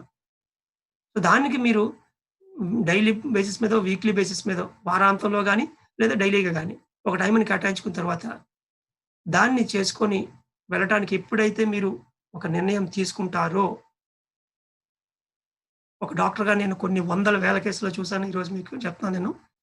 ఒకసారి మీరు బ్రిడ్జ్‌ని ఐడెంటిఫై చేసిన తర్వాత, దానికి సమయాన్ని కేటాయించి, ఎప్పుడైతే ఒక 2, 3 రోజులు చేయడంలోకి మీరు అడుగు పెడతారో, ఇమ్మీడియేట్‌గా మీకు నేచర్ నుంచి మీ ధ్యాన అనుభవం రూపంలో గాని, కళల్లో గాని, అప్పటికి ఆల్రెడీ మీకున్నటువంటి సమస్యకు సంబంధించి ఒక ఆల్టర్‌నేట్ ట్రీట్‌మెంట్ చాలా సులువుగా, ఈజీగా అయిపోయేలాగా ఒక ట్రీట్‌మెంట్ గాని, ఏదో ఒకటి మీకు ఇమ్మీడియేట్‌గా ఒక నిదర్శన రూపంలో ఖచ్చితంగా కలుగుతుంది. అప్పుడు మీరు కన్ఫర్మ్ చేసుకోవచ్చు. ఓహ్! నేను ఐడెంటిఫై చేసిన బ్రిడ్జ్ కరెక్ట్. దాని గురించి పని చేయడం మొదలుపెట్టంగానే ఇమ్మీడియేట్‌గా నాకు అనుభవ రూపంలో నేను దీని నుంచి బయటపడతాను అన్నట్టుగా నాకు ఒక ఎక్స్‌పీరియన్స్ ఆటోమేటిక్‌గా వచ్చింది. చాలా మందికి ముఖ్యంగా యాస్ట్రల్ సర్జరీ జరిగినట్టు అనుభవం వస్తది. వాళ్ళంటారు, "సార్ నాకు యాస్ట్రల్ సర్జరీ జరిగింది సార్. నాకు చాలా రిలీఫ్ వచ్చింది. కానీ మళ్ళా రెండోసారి మళ్ళా ప్రాబ్లమ్ వచ్చింది" అంటారు. లేదా కొంతమందికి యాస్ట్రల్ సర్జరీ జరుగుతది. కానీ ఇక్కడ రిలీఫ్ చూస్తే బాడీలో ఇంకా రిలీఫ్ రాదు. సో, ఇక్కడ ఈ యాస్ట్రల్ సర్జరీ జరగడానికి భౌతికంగా మనం ఉన్న జీవితానికి మధ్యలో ఈ బుద్ధిమయ శరీరంలో ఏదైతే మనం నేర్చుకొని, తెలుసుకొని జీవితంలో జీవిత ధ్యేయంలో ఒక భాగంగా ఆచరించాలో అది కూడా ఉంది. సో, ముఖ్యంగా నేను నిజం హాస్పిటల్‌లో వర్క్ చేసేటప్పుడు ఈ టెక్నాలజీ అంతా అర్థమైన తర్వాత వాళ్ళకి కూడా తెలియకుండానే ఈ ప్రాసెస్ అంతా కూడా రాసి ఎప్పుడైతే వాళ్ళని అందులో నేను నించోబెట్టేవాడినో వితిన్ డేస్‌లో వాళ్ళకి యాస్ట్రల్ సర్జరీ ఎక్స్‌పీరియన్స్ వచ్చేవి. చాలా ఆశ్చర్యం అనిపించేది నాకు. సో, దీన్ని ప్రీ డిటర్మైన్డ్ ఫ్యాక్టర్స్ అంటారు. ఇప్పుడు ఒక డాక్టర్ మీకు సర్జరీ చేయాలంటే మీరక్కడ మత్తుకి చనిపోవడానికి కూడా సిద్ధమని చెప్పి సంతకం పెట్టాలి. వాళ్ళకి డబ్బులివ్వాలి. మీ బీపీ, షుగర్‌ని కంట్రోల్‌లోకి తేవాలి. దానికొక డేట్ నిర్ణయించాలి. అనెస్థిస్ట్ వీళ్ళందరిని కూడా ఆ రోజు ఆ గంట సెట్ చేయాలి. ఇంత ప్రాసెస్ ఉంది సర్జరీ అవ్వడానికి ముందు. ఇవన్నీ అయితే సర్జరీ ఆటోమేటిక్‌గా అయినట్టే. సర్జరీ అయితే సర్జరీ తర్వాత ఆటోమేటిక్‌గా దాని ఫలితం వస్తది. తీసుకోవాల్సిన ప్రికాషన్స్ తీసుకుంటే. సేమ్ అలాగే ఇక్కడ కూడా ఏదైతే మీకు ఒక తెగని సంబంధంలాగా ఒక సమస్య ఉంది. రిలేషన్‌షిప్ ప్రాబ్లమ్ లేదా బాడీలో ఒక సర్జికల్ ప్రాబ్లమ్ ఉందనుకోండి. దానికి సంబంధించి ఏదైతే ఒక బ్రిడ్జ్ ఉందో మీరు దాన్ని ఐడెంటిఫై చేసి కరెక్ట్‌గా దాంట్లో గనుక రోజు టైం కేటాయించి ఇప్పుడు చెప్పినటువంటి ఆ 4 పద్ధతుల్ని ఎప్పుడైతే మీరు సముఖంగా ఉంటారో వితిన్ వీక్ 10 డేస్‌లో మీకు వెంటనే ఒక పాజిటివ్ ఎక్స్‌పీరియన్స్ అనేది మనకు దానికి అలవాటే. మనందరికీ తెలుసు. ఆ పాజిటివ్ ఎక్స్‌పీరియన్స్ మనం పొందగలుగుతాం. సో, ఆ పాజిటివ్ ఎక్స్‌పీరియన్స్ వచ్చిందంటే మీరు ఐడెంటిఫై చేసిన బ్రిడ్జ్ కరెక్ట్‌గా ఉందని అర్థం. కొన్ని సందర్భాల్లో ఒక 2, 3 బ్రిడ్జ్‌లు ఉన్నప్పుడు మీరు ఒకటే ఐడెంటిఫై చేశారనుకోండి. ఆ రెండో గ్యాప్‌కి తగ్గట్టుగా అక్కడ మీకు ఫలితంలో కూడా ఒక 50%, 60% వస్తారు. ఇంకా 30% తక్కువుంటది. అప్పుడు అనుకుంటాం, అరే! ఇంకా 30% తక్కువుందేంటి అంటే ఇంకొక బ్రిడ్జ్ మర్చిపోయి ఉంటారు మీరు. ఎంత బ్యూటిఫుల్‌గా అది సింక్రసిటీ ఉంటది. మనకొచ్చే అనుభవాలకి, మనకున్నటువంటి ఆ జ్ఞానంలో ఉన్న లోపాలకి. సో, వెరసి ఈరోజు మనం ఈ తెగడ సంబంధం అన్నటువంటి సంబంధ బాంధవ్యాల్లో గాని, లేదా సర్జికల్ ప్రాబ్లమ్స్ ఉన్న వాళ్ళకి ఉన్నటువంటి ఈ బ్రిడ్జ్ కాన్సెప్ట్‌ని మనం అద్భుతంగా తెలుసుకున్నాం. సో, ఇది సమస్య వచ్చిన తర్వాత ఆ సమస్యను తగ్గించుకోవడం కోసం మాత్రమే చేయాల్సిన పని కాదండి ఇది. ముఖ్యంగా సీనియర్ మాస్టర్స్ ఈరోజు మీకు ఏ ప్రాబ్లము లేకుండా చాలా అద్భుతంగా మీరు జీవిస్తూ ఉండొచ్చు. కానీ అప్పుడప్పుడు మీకు ఇటువంటివి ఎదురయ్యాయనుకోండి, ఎక్కడైనా చూసి మీరు ఐడెంటిఫై అయ్యి, అరే! ఇంత అద్భుతంగా నేను చేస్తే బావున్ను. ఇది నేను చేస్తే బావున్ను అని మీకు ఒకటికి 2 సార్లు అనిపించి, మీకు ఆ భాష రాకపోవడం వల్లో, ఆ పర్టిక్యులర్ టెక్నిక్ లేకపోవడం వల్ల ఇప్పుడు కంప్యూటరే ఉంటుంది. కంప్యూటర్‌లో బేసిక్సే అవన్నీ గూడా. వాళ్ళు చేసేస్తారు. అరే! నాకెవరు కూడా చేసి పెట్టలేదు. ఫోనుంది. అరే! ఫోన్ ఎవరు చేసి పెట్టరు. నాకు ఫోన్‌లో సరిగ్గా చేయడం తెలీదు. అందులోకెళ్ళడం తెలీదు. అందుకే నేను చేయలేకపోతున్నానని చెప్పి మనం వింటూ ఉంటాం. ఎన్ని సార్లు వేరే వాళ్ళని ప్రతిసారి చేయమని చెప్తాం? ప్రతిసారి వాళ్ళని చేయమని చెప్పి మనం వాళ్ళ వెంట పడే బదులు, గట్టిగా కూర్చొని ఒక వారం, 10 రోజులు, 20 రోజులు టైం పెడితే ఆటోమేటిక్‌గా నేర్చేసుకోవచ్చు అందులోకెళ్ళడం. ఈరోజు మా మదర్‌ని నేను చాలా హ్యాపీ ఫీల్ అవుతాను తన విషయంలో. సో, తను ఈ వయసులో కూడా హ్యాపీగా ఫోన్‌లో అవన్నీ తను నేర్చుకొని బోలెడు ఫార్వర్డ్ చేసేస్తుంటది. అందులో వాయిస్ నోట్‌లు పెట్టేస్తా ఉంటది. జూమ్ లింక్‌లు కనెక్ట్ అయిపోయి క్లాస్‌లు అటెండ్ చేస్తుంది. టెక్నాలజీ ఏమి కాకుండా తను నేర్చుకుంది. మా మదరే కాదు ఎంతో మంది మదర్స్, ఎంతో మంది సీనియర్ సిటిజన్స్ ఈరోజు అద్భుతంగా వాళ్ళు చాలా విషయాలు నేర్చుకొని వాళ్ళు చేయగలుగుతున్నారు. కాబట్టి ఇక్కడ ప్రతిసారి వేరే వాళ్ళ మీద ఆధారపడడం అనేది ఒక ఎత్తైతే, గట్టిగా మనమే కూర్చొని దాని వెనకాతల బ్రిడ్జ్ ఐడెంటిఫై చేసి మనం ఓన్‌గా అది నేర్చుకొని దాన్ని చేయడం మొదలుపెడితే అక్కడ ఆగాల్సిన అవసరం ఉండదు. కాబట్టి ఎక్కడెక్కడైతే జీవితంలో మనం ఒక వయసుతో అని, లేకపోతే ఒక టెక్నాలజీతో గాని, భాషలతో గాని, కళలతో గాని, సబ్జెక్ట్ విషయంలో గాని మనం ఆగుతున్నామో వాటిని మనం ఐడెంటిఫై చేసి, అవి రాంగానే వెంటనే మనం ఒక అనారోగ్యం దాకా లేకపోతే ఒక సమస్య దాకా అది వెళ్ళకుండా, దాన్ని ఒక బాధ్యత కింద మనం గుర్తెరిగి, ఒక పర్ఫెక్షన్ నెక్స్ట్ లెవెల్‌కెళ్ళడానికి అదొక లెసన్ కింద మనం తీసుకొని, ఎప్పుడైతే దాన్ని మన లైఫ్‌లో టేకప్ చేసి, దాన్ని ఒక బ్రిడ్జ్ కింద మలుచుకొని, దాన్ని చేయడం మనం మొదలు పెడతామో, అప్పుడు ఆ సమస్య అనేది మన జీవితంలో ఒక గ్యాప్ లాగా, లేకపోతే ఒక ప్రాబ్లమ్ లాగా, ఒక ఇబ్బందిలాగా రాకుండా ముందుగానే చేయొచ్చు. కాబట్టి ఈ ఈ కాన్సెప్ట్ వింటున్న వాళ్ళు మీకు ఈ అనారోగ్యం ఉంటేనే ఇది అప్లై చేయాలని కాదు. బ్రిడ్జ్ లెసన్స్ అనేవి ప్రతి ఒక్కరికి ఇప్పుడు ఒక నగరంలో ఎక్కడెక్కడైతే నదులున్నాయో, ఎక్కడైతే కూడలున్నాయో ఇంకా ఒక్కొక్క కూడల్లో రష్ పెరిగే కొద్దీ అక్కడ ఫ్లైఓవర్ ఏస్తారు. కొన్ని కొన్ని చోట్ల రష్ ఉండదు. ఈజీగా ఎళ్ళిపోతున్నారనుకోండి అక్కడేం అక్కర్లేదు.